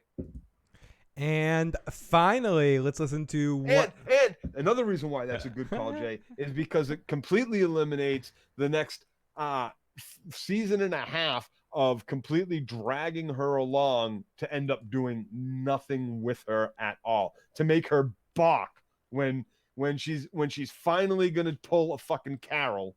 You make her balk. Ooh, Atari Dad says they spoiler alert, I guess.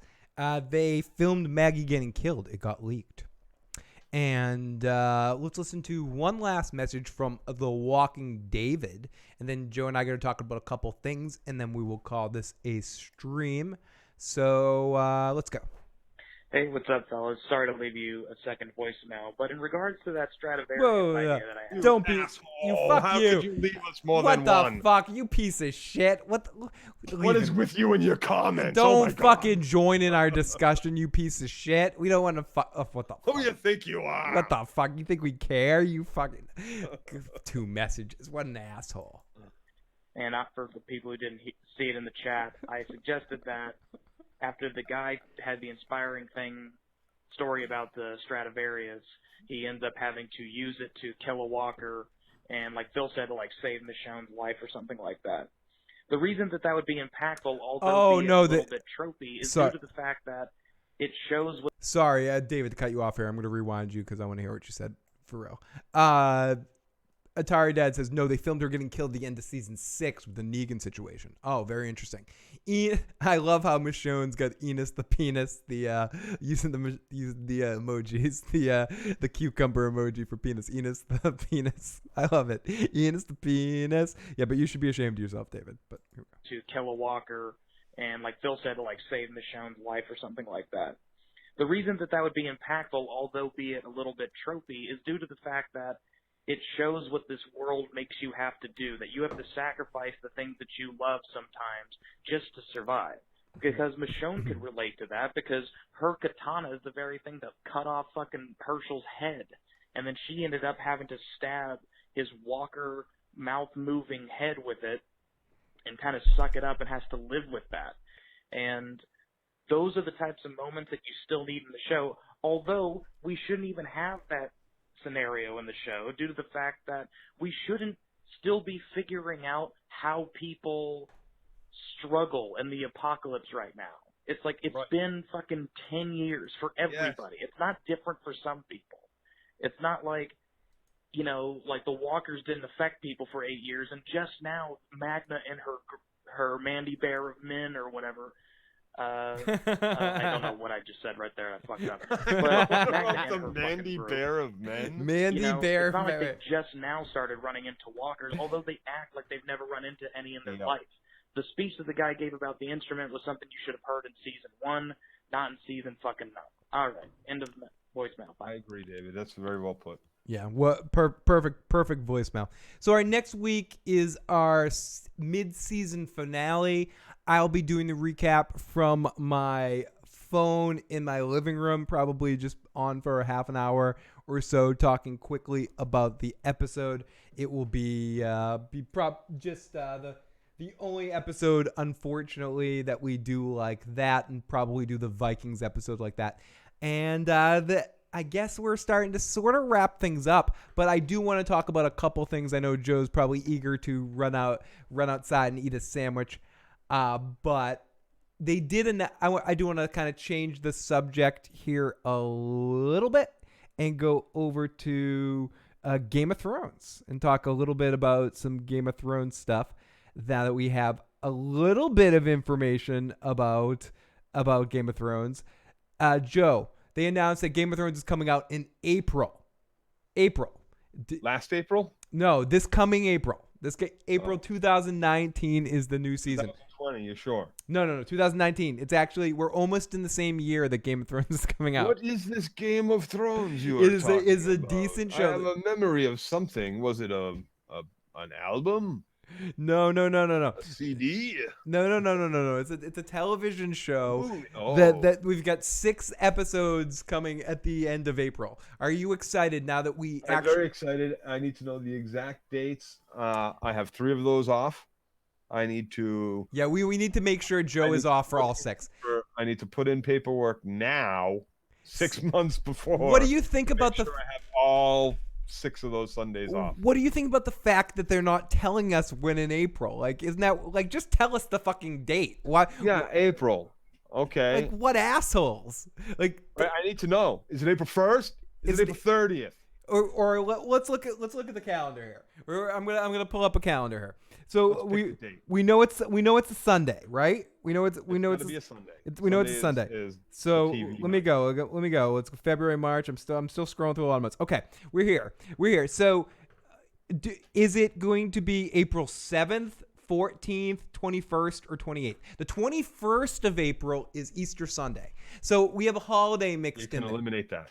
So it's not going to be on Easter Sunday. You don't think they're going to start? They're not going to play 2 episodes and then take a week break, or 1 episode and then take a week break. So they're not going to do that. So is it? But I've also heard that someone said this. Or are they to extend it to 7 weeks? No, it's maybe 8 weeks. Maybe, or they're just going to show an episode on Easter. They're not going to show it. Oh, they did it with Father's Day. They're not going to show an Easter unless there's going to be some sort of, like the Father's Day episode, Tyrion kills his dad on the toilet. Right. That's kind of apropos, I guess. So, so 4/21, 2019. Easter's what about the rising, right? Jesus walking out of the cave. Zombie Jesus, that's Easter. Zombie Jesus, that's Easter. So they already did the Rising of John, so there's no big Easter shit unless they finally going to bring us Lady Stone Cold. Stone Cold Steve Stone Cold Stephen Stark, Stone Cold Catelyn Stark. So what I think is interesting is I think there's a date that they need to be ready for the Emmys, which is before Easter, which is meaning they would have to start on like by the 14th or 15th or something. So I'm thinking that maybe they're going to start on the 14th, but I don't know. Why can't you just tell us the date? Now we're just being those people that are overanalyzing. The date. Why'd they pick this date? I don't like that they haven't told us April yet. Are they gonna? So if your series starts, right? If you're your waiting. Series starts before that date, then everything that is in that season counts for the Emmy. So it starts on the 14th. You have to have. Your season has to start by the 20th, so we started on the 14th, and then something that was aired 2 months later can count for the Emmy. As long as the season started, I believe. That's bullshit. That's fucking bullshit. Maybe it's a little bullshit, but I don't know about that for a fact. My money would be on the 28th, but just because I would think they would start the week after April. But I guess what they're waiting for to tell us the date is dramatic effect again, and they're waiting for the trailer. When the trailer comes out is when we'll find out the date is. They'll pop that at the end of the trailer. Coming out April 14th or something. Agreed. But Joe, out of the 4 Aprils, if you were a betting man, which I know you're not one to ever make a bet. See, I thought that sounded good, but if they're going for that Emmy, if they want this on this year's Emmys. On that particular year's Emmys. Because if it's that close to the date, airing it after that date puts it on the back burner for the next Emmy show. It becomes a year old at that point. People don't remember it as well, so they're not as excited about it. But so here's the thing: if they're gonna not play on Easter, if there's an Easter break, or they don't want to put a show on Easter week, then they're gonna do it the week after. If they're gonna take a week break or air on Easter, then it will start on the 7th or 14th. 7th to the 14th. So you think it's going to be one of the first 2 weeks of April rather than the last 2 weeks? It all depends on whether or not they play. I don't think they're going to premiere it on. See, everybody's home, families together, Sunday night, Easter Sunday night, everybody's together, but everybody's got a full belly from dinner. And they're passing out. It's like but no one's going to be passing out. It's Game of Thrones. Fucking 11 o'clock at night. You ate at 4 with the fucking family. You ate fucking 12 pounds of fucking chocolate, so your head fucking got lightheaded. Someone said I'm wrong, and the cutoff for the Emmys is in June. So if that's a factor, it's 28th. Week after Easter. 28th. Last week of Easter. If the Emmy last thing, week of April. If I've gotten wrong information and the Emmy thing isn't a factor, then it's going to be the 28th. And it's going to be the last possible day in April that they can be, and it's going to be April, May, Game of Thrones. It's going to be April into May. It's going to start. Good call, champions. What are the other shows on HBO at the time? Those will have to end. Whatever's got its time True slot. True Detective season 3 is the one that's coming out. I believe that starts in January, and I do want to do that with Joe. I liked True Detective 1 was amazing. I could not get through 2. Vaughn was not as good. I can't get through anything with Vince Vaughn. It's not as bad as Vince Vaughn's Psycho, which was the most pathetic thing ever put to film. But I do want to watch True Detective season 3, and I don't think we might not do by the episode, but I think Joe and I will at least talk about it because I think I'm gonna at least try to watch it. We'll do the premiere episode. Season 1, it'll be a episode to episode worthy. Yeah, and I think it's going to be made good. I think they really want to make this season really well done. And the person show running this season had done a lot of episodes of Better Call Saul in the Breaking Bad universe, so it's connected to the Vince Gilligan tree. So I'm very curious to see this season. It's going to be episode worthy. I'm very excited. So we're going to do the premiere. I will say that we're going to do the premiere of season 3 of True Detective and go from there. Yeah. No commitments. No commitments, yeah, because we don't want to get another Mayans on our hand here. We were like, oh, we're gonna do it. Oh, we were so psyched for that. I watched a couple more episodes on my own, and then I was just like, I can't watch this shit. And I gotta, not compelling. I gotta say that I'm glad that show got an audience, but I'm not the audience. I'm not either. It's poorly done. It really is. It's Kurt Sutter. He had good things with that Shield. And Sons of Anarchy was really good for what it was at the start, and it got really fucking shitty by the end. And I'm sorry, but your next project follow-up was fucking trash, dog trash. Bastard Executioner. And I couldn't tell if you made it dog trash on purpose so you could get back to trying to run this Shield, Sons of Anarchy, Mayan universe that you've put together for yourself. But the Mayans, the way you have written this, the way you started it off, the start with the club that you're using, it's bad, Kurt. I'm sorry. It's not a winner. We will also cover old mediocre TV at best. We will also cover old shows. CW Tom. Shit. Blue Steel says, "Amen. Mayan sucks. It's mediocre drama and zero comedy. There's no sense of humor to it." And I think what made Sons of Anarchy great was its sense of humor, and also what made The Shield great was its sense of humor, and that vibe mixed with that. Mayans takes itself too seriously, and I'm not a particular fan of it. It's horrible. Joe, you said you watched 2 Netflix series. I mentioned I watched. Just what are the odds? What are the odds that this dude is in a biker gang whose ex-girlfriend marries the leader of the fucking cartel that the biker gang was forced into working with by the other Mayan motorcycle crew 400 miles north of them? Like, what? What fucking universe does that shit happen in? Have a good night, 1998 champions. Joe, you mentioned you watched a couple of Netflix series. You watched Castlevania. What was the other one you said you watched? The movie Outlaw King. Okay, Outlaw King. First off, on Outlaw King, what did you think of that? It was fantastically put together movie, visually stunning in both its cinematography and wardrobe. Writing and dialogue was fantastic. Basically, it is Braveheart Part 2, What Happens Next. Electric Boogaloo. Right? So it's Robert the Bruce's story and shit like that. Fucking Kennedys. And sorry, so, he did a movie. The guy who played Robert the Bruce in Braveheart did an HBO movie called The Rat Pack, where he played Peter Lawford, and he has a fucking. My cousin Alan and I, who won the music trivia thing, we used to just quote that line back and forth in Braveheart. Fucking Wallace, fucking Kennedys, fucking Wallace, fucking Kennedys. So that being said, it has its and the action's good.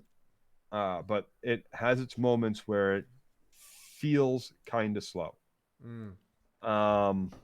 Phil, we want those moments pay off shortly after.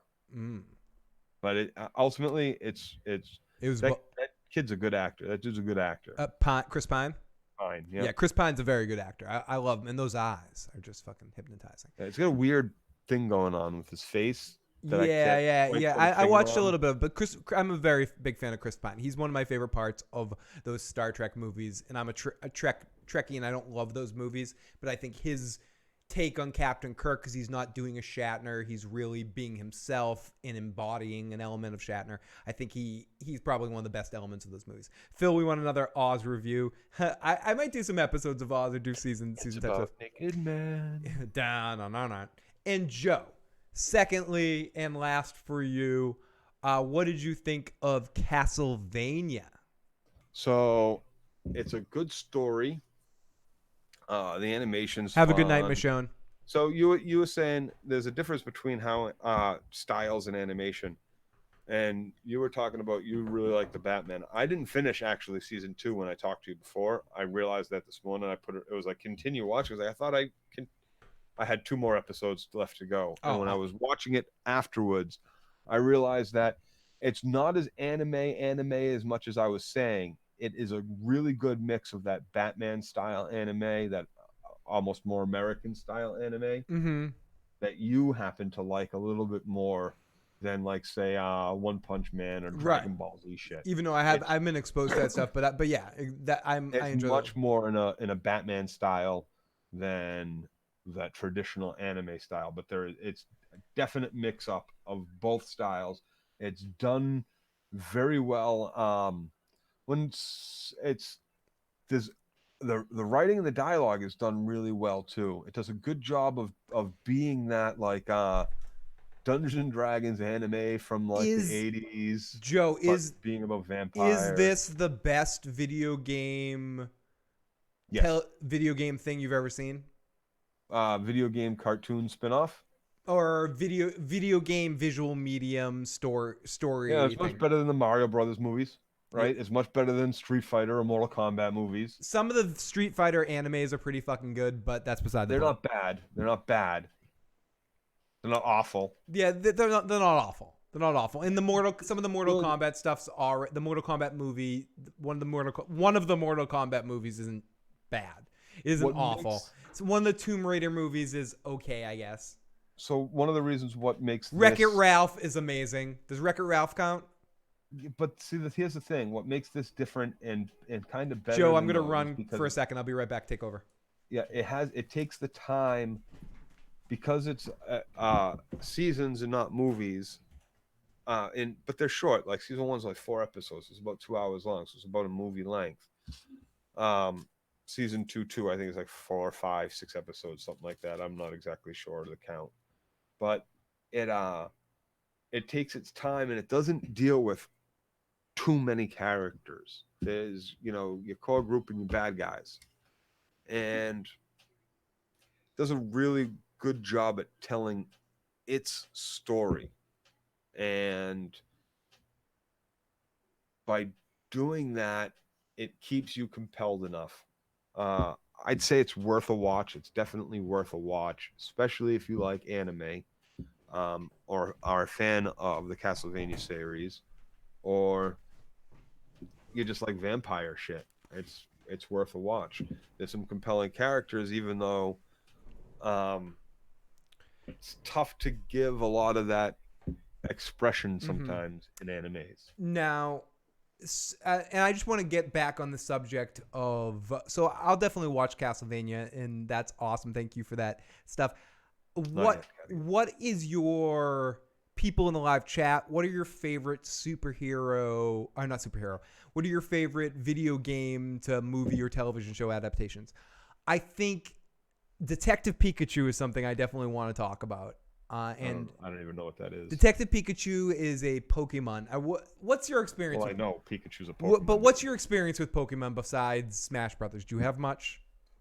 Ash. And so you've watched originally when it first came out. So you watched the anime. So you're a fan of like the first season, the Brock being obsessed with girl, like the first, like the Indigo League season of Pokemon, Generation 1 Pokemon stuff. You're familiar with that shit, right? Yep. Okay. Detective Pikachu, I almost want to make you watch it. Pull it up on your phone. Detective Pikachu is a new movie that's coming out starring, I believe it's Will Smith, one of Will Smith's kids. People could correct me if I'm wrong. I will never watch this movie. Okay. But it's also starring Ryan Reynolds I will still never watch this doing movie. the voice of Pikachu. And so Pikachu only ever fucking says Pikachu. But the kid Reynolds to do it. The kid hallucinate that no one else hears him. Only one person hears him. I hate this. This is ridiculous. A stupid nothing. It's like, who played the voice of Groot?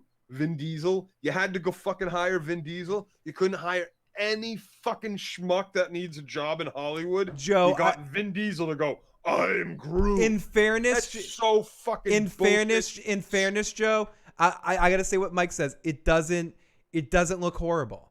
I don't want to play it because I don't want to get copyrighted. But are you motivated enough to watch the trailer? No. No. Okay, I didn't think so. But you really don't care. If there was a list of things you could care as little of shit about, where's Pokemon on that list? Is it like it's very high up on giving two shits about. And no, you don't see any Pokemon shit on my shelf behind me. And you don't care enough about Ryan Reynolds to be interested in this movie. I, on the other hand, am very interested in this movie, and Stephanie is obsessed with Pokemon still to this day, and I have a warm place in my heart for the first generation Pokemon. So well, here's the thing. I don't dislike the franchise. I just have no interest in it. No, I hear you.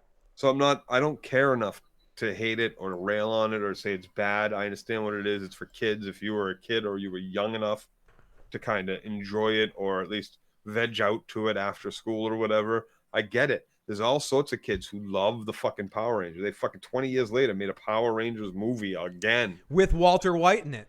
Right? But I'm sorry. I never liked it. I never sat down and was like, oh, this is compelling enough for me to watch a full episode. Like, okay, I get it. You were 4. It was karate. It was the best shit ever. I loved the movie American Ninja.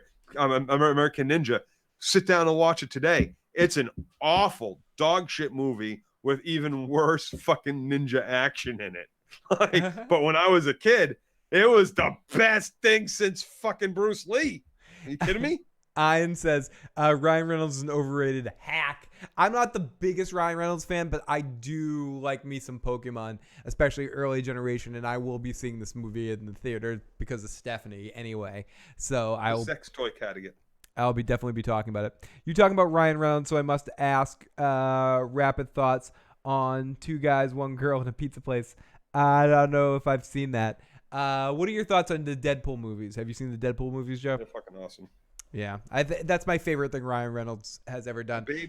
The man baby legs was kind of, I didn't like that whole part. I thought that was kind of stupid. It didn't make me laugh, and I wasn't like, oh my god, that's so weird and disturbing. I felt like it was a ripoff of something else I had seen recently. Tim says, I'm with Joe. It's an alright show, but Pokemon really do nothing for me. Let's play a quick message from Jay before we call this a night, because I know Joe's probably itching to be like, end this fucking podcast. The longer I stay on here, the longer it is, so I have to deal with Katie screaming at me about wanting cake. If you just heard as she came up and screamed into the microphone, I want cake! Ah! You can go do you know where you should do? You should go to a convenience store and buy a cake mix and then make it upstairs. I got a carrot cake mix right over there. Cook, bitch! Yeah, bitch. Whoa. I'm gonna be in so much trouble for that. We gotta keep the podcast going. Joe literally just set up that we have to keep the podcast going a little bit. Why do you want a shot? Is that why you came over? You want some sweetness, baby? Okay, get some sweetness. Get some sweetness. Let's listen to Jay's message while you guys take a shot. That they get the show started so they can be eligible for this year's Emmy. You get why it's so important that they get the show started so they can be eligible for this year's Emmys. I remember. Not like if they're not eligible for this year's Emmys, they go, well, you're too early for next year's Emmys too, so you're just not eligible for either one. They're either going to be eligible for this year's Emmys or next year's Emmys. And this past year, I think they won. Tyrion won for Best Actor again, or Best Supporting Actor, and I think the show won for Best Drama or Best Show or whatever. The big thing is. So, I mean, it's not like they're hurting for Emmys. No, very fair. And Mike says, I thought Katie was his caretaker or his sister. David says, say hi to Katie for me. I remember. I do remember that show too. I never watched it, but Two Guys in a Pizza Place or whatever that fucking shit was. I remember that shit a little bit. Fucking A. So let's see if we have any last minute calls. Okay, so I will be seeing that movie. I'm generally interested in it. I thought it seemed all right. I don't see what everyone's going crazy about it, though. But I thought it seemed okay and silly enough that I would watch it. I would watch a stolen cam version of it from an online site that I stole. So Jay says he left one more message. So let's see. Let's listen to one more Jay message and then start to wrap things up here. Yes, they need to go get Vin Diesel. Vin Diesel was the perfect choice to play Groot. When he says, like, in the first one, like, he's sacrificing himself to save everybody, and he's like, no, Groot, and, like, Rocket's, like, crying, no, Groot, you'll die. Why? And then he's like, we are Groot. I had tears in my eyes. Vin Diesel was the perfect choice to play Groot. Diesel. Yes, they needed to go get him. No, they couldn't give it to another actor here in Hollywood. They reserved Only he could capture that moment. Only the Diesel. Only the Diesel. Joe, what do you think about what Jay said there? Can only the Diesel? I can't disagree. You're so right. Only the Diesel. The Diesel. Only the Diesel. The Diesel. The dim Diesel. The dim Only Diesel. The dim Diesel could fucking capture that fucking line. You are any of those Groot lines. Din Diesel is the hero that this town needs, Joe. It is. So, Mike says, I will buy the 3D Blu-ray Detective of Pikachu. Jay is pulling a David. So, Joe, I know you don't always you don't always come here. There's definitely been a couple of times where you. Oh wait, let me play the music. So Joe, you don't often spend time here in the studio, but are you gonna be all nostalgic for the end of not at all this room? Burn it to the ground. Burn it all to the ground. Move on. So as people know, this is the last. No. Here's the thing. I've been in that studio. We've tried to do a couple of podcasts together. I think we did one. Yeah, it doesn't really work for two people. It's too tight, it's especially horrible. with all the shit. You not only want to use it as your studio for podcasting, you're trying to use it as a studio for other things as well, for your music, for your film work, for Joe, anything else. And there's not enough room for that for multiple people to be in there. So you do need a new studio. I will not miss it. Yeah, it's you need a sound booth to go with it, and you need to be doing your show from the sound booth. You need to get David out here to start doing some real engineering work and start doing some getting his hands dirty, some real engineering work. Yeah. So we have other engineers. We know other engineers you can get to work a fucking table for you, set our mics up, get some monitors in there so we can, you're doing too much. You need to concentrate, focus on the hosting, on the notes, on the entertaining. And we need to get somebody else in here to be playing these little sound clips on the right cues and look at this up on the monitor, everybody, and cutting the cameras over to it and back and forth. Joe, I could agree to free you up to have some more creative free flow. You tell the engineers what to do behind the scenes on the work up to the premiere nights and stuff, and then they do what you tell them to fucking do. Be the boss. Fair, Joe. Wonderful, Bug. Great to see you. But this is our last podcast in this studio. We'll be in a new studio that won't necessarily be the same kind of thing. We're going to have a room where we have a couch, where we have a setup, where we can possibly have some more in-studio guests sometimes. But Wonderful Bug says, goodbye, Joe. After all these years, I've never set foot in the Red Room. I will not make the same mistake with the new studio. Hopefully, you will be able to join us one time soon. We're going to have a couch set up in there so we can have guests and be able to have the same room where we have video games, live watches, all basically in the same room. And then we're going to have a secondary room where we have a green screen, and then another room where we have a jam space, all in the same basic area.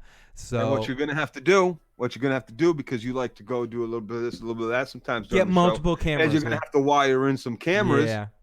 So that when you get up and you have to go play drums for one of these motherfuckers on the wheel, you can just go right in the other room, hit the camera switch button, get the engineer, hit the camera switch button. Yeah, at this point, I'm probably still going to be the engineer too, but yes, I am going to have to do that stuff to get a couple of cameras to go all stretch. So I will probably be doing some more live streams between now and the move, but just be doing them from the silly phone. Camera 1, camera 2. Camera 1, camera 2, camera 2, camera 1. So goodbye Mom's Basement. Goodbye the Red Room. Joe, our first podcast here was was not a Game of Thrones. Was a Walking Dead podcast. I believe it was season 4, episode 1. 3. No, it was 4. I think it was 4, maybe 5. I don't know. I don't know. Who gives a fuck? No, it wasn't 5. No, it was 4. I think it was 4. I'm pretty sure it was 4. No, we were back to prison. We had did Michonne. We did a few episodes in the kitchen though too here, but I think the first episode in the kitchen there. Yeah, the kitchen at my the place the apartment I lived in. Like the first couple of Walking Dead shows we did were there, and then we took a long break and then came back and did our first show back here, which was the beginning of the Terminus arc, I believe, whenever that was. So whoever gives a fuck, no one gives a fuck. We're going to have a little bit of a break for the next couple of weeks, but I'll be set up around the first week of December, and we'll be getting new speeds, so we'll be able to do a few more things, do some live video game streams that are a little bit more fun, and be able to do it all from the same central location. The patrons, I will try to give you guys a lot of behind-the-scenes stuff as we try to set things up and keep you guys backdoor action for little the patrons. Little backdoor action for the patrons. And damn, I thought it started with The Walking Dead. I thought it was Better Call Saul. Not in this studio. The first podcast that we ever did on the channel were Breaking Bad. Then we did The Walking Dead second, then Game of Thrones. The first podcast that we did in this particular studio were The Walking Dead. It just happened to. We started the season before season 4 of Game of Thrones. The Walking Dead season that ended before Game of Thrones season 4 started is where we started. Mm-hmm. So whatever season of The Walking Dead. Because for recaps of Game of Thrones, we started right in season 4. 8 subscribers when I joined you. Yep, something like that. And now we have close to around 17,000. So thank you to everyone that's joined us this whole time. We hope we can continue to grow and continue to push this with you guys and your help. Callie, Tom himself, Mike, Iron Throne, Broke, or Fandom D Saint, the walking fucking David, who's going to be moving into my basement pretty soon to be our engineer. Wonderful Bug, Catagit, Atari Dad, Ellie, all of you guys and gals, thank you so much for Red Room Retrospective. We've done a bunch of seasons of Game of Thrones in this room. We did Hard Home, I think, was a highlight moment in this room. And at one point, eventually, someday, we'll always go back to listening to these podcasts, and we'll always have the video, and hopefully I have some pictures somewhere so we can always do a green screen and pretend we're here, back in here. But so worst case scenario, hopefully there's some pictures that we can exist, or take some screenshots of some podcasts so we can pretend we're back in the Red Room at some point. Because I am going to have a green screen room. I just need to get some lights. Maybe Taka can help me with that and loan me some lights, so we can make some silly videos as well.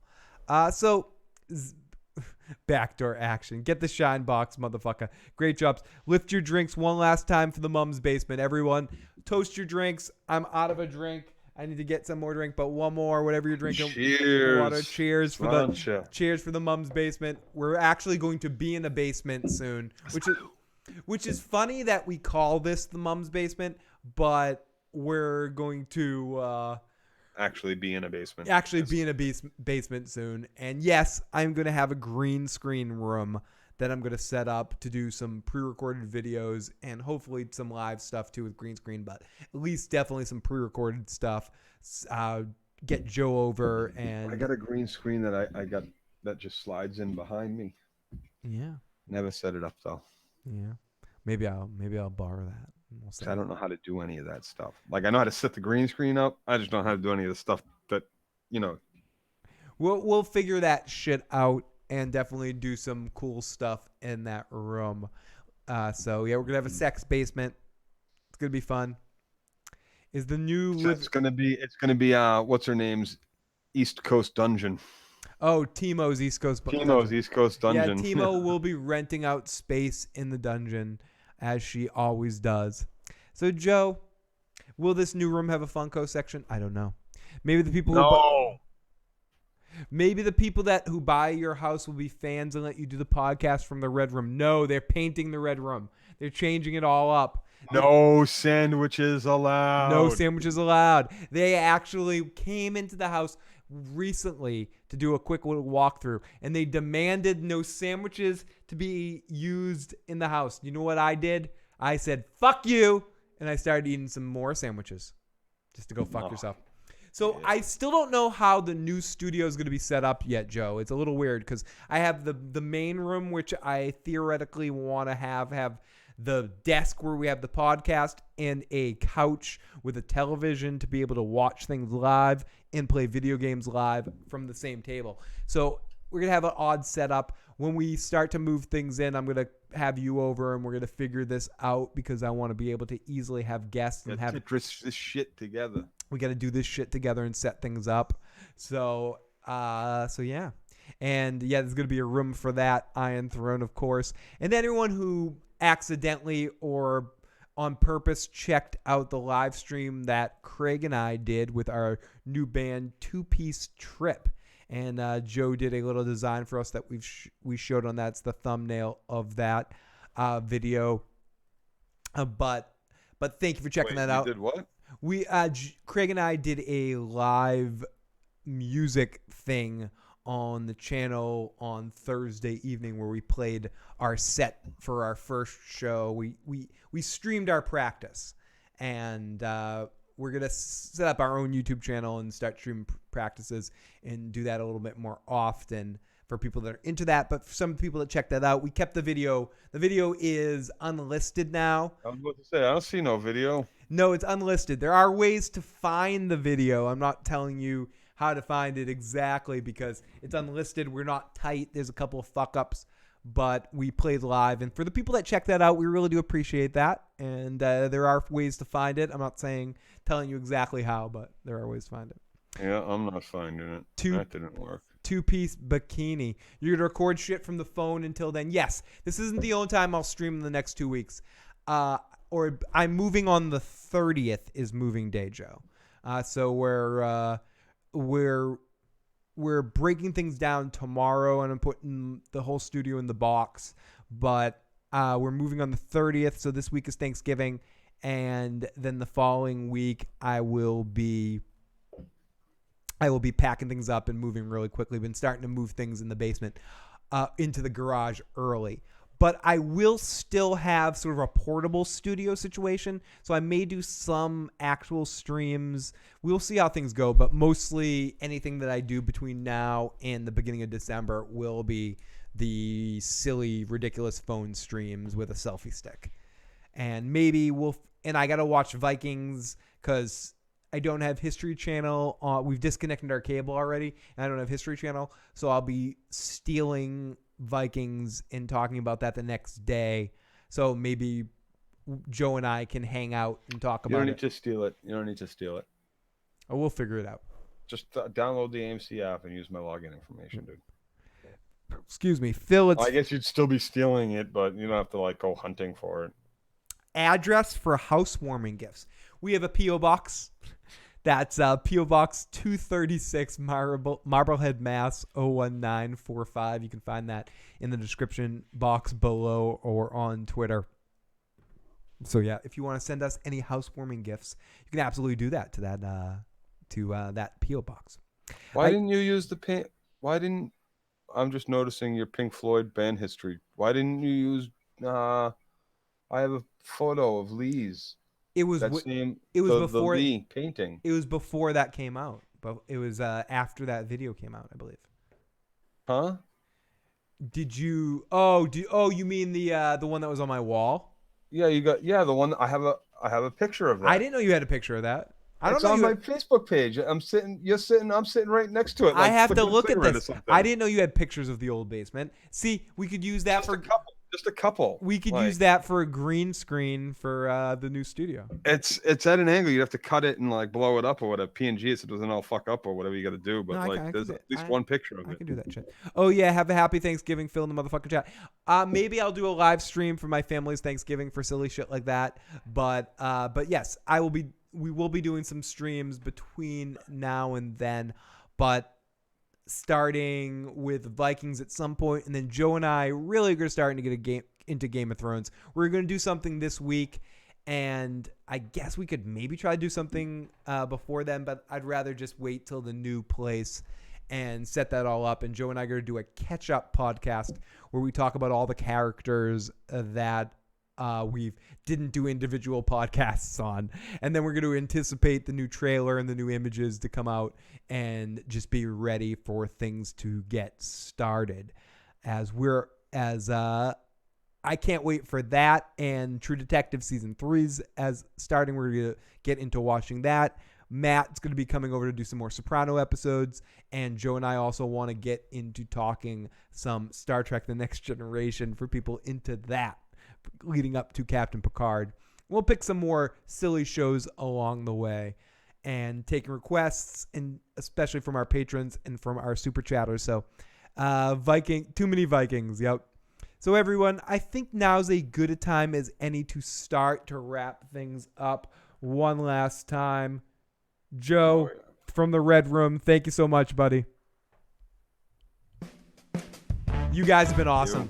If you haven't already, please fucking like this video. You watch this shit? Like the video. Hit the subscribe button too. Share the channel with a friend. Help us keep growing. We want to keep growing. You have a big YouTube creator you like a huge one, not necessarily in any particular community, just like some big motherfucker, and you think we'd be good doing a crossover with him, or you want me on their show, fucking spam them. Tell them Phil sent you. Get me on there. Let me babble. Let's get more folks in here. That's the best way. Crossovers can be a podcast, can be a YouTube channel, can be whatever. Help facilitate that, because it's always better coming from a third party than me messaging someone privately. So anyone you want me to do a collaboration with, make it happen. You have a specific request for something you want me and Joe and I to do, email us at igotissuesman@gmail.com. Make sure you follow me at igotissuesman on Twitter. Follow Joe at Dirtylockz. Subscribe to Dirty Issues to watch Joe's streams and also some of my live video game streams, and sometimes Taka pops up on there as well. Make sure you check out my Twitch channel, Phil the Issues Guy, to watch my Red Dead streams. Make sure you subscribe to The Walking David. Also, Fandom Desane. All of our good friends. Make sure you join the Discord. If you can find the link in the description box below to keep the discussion going.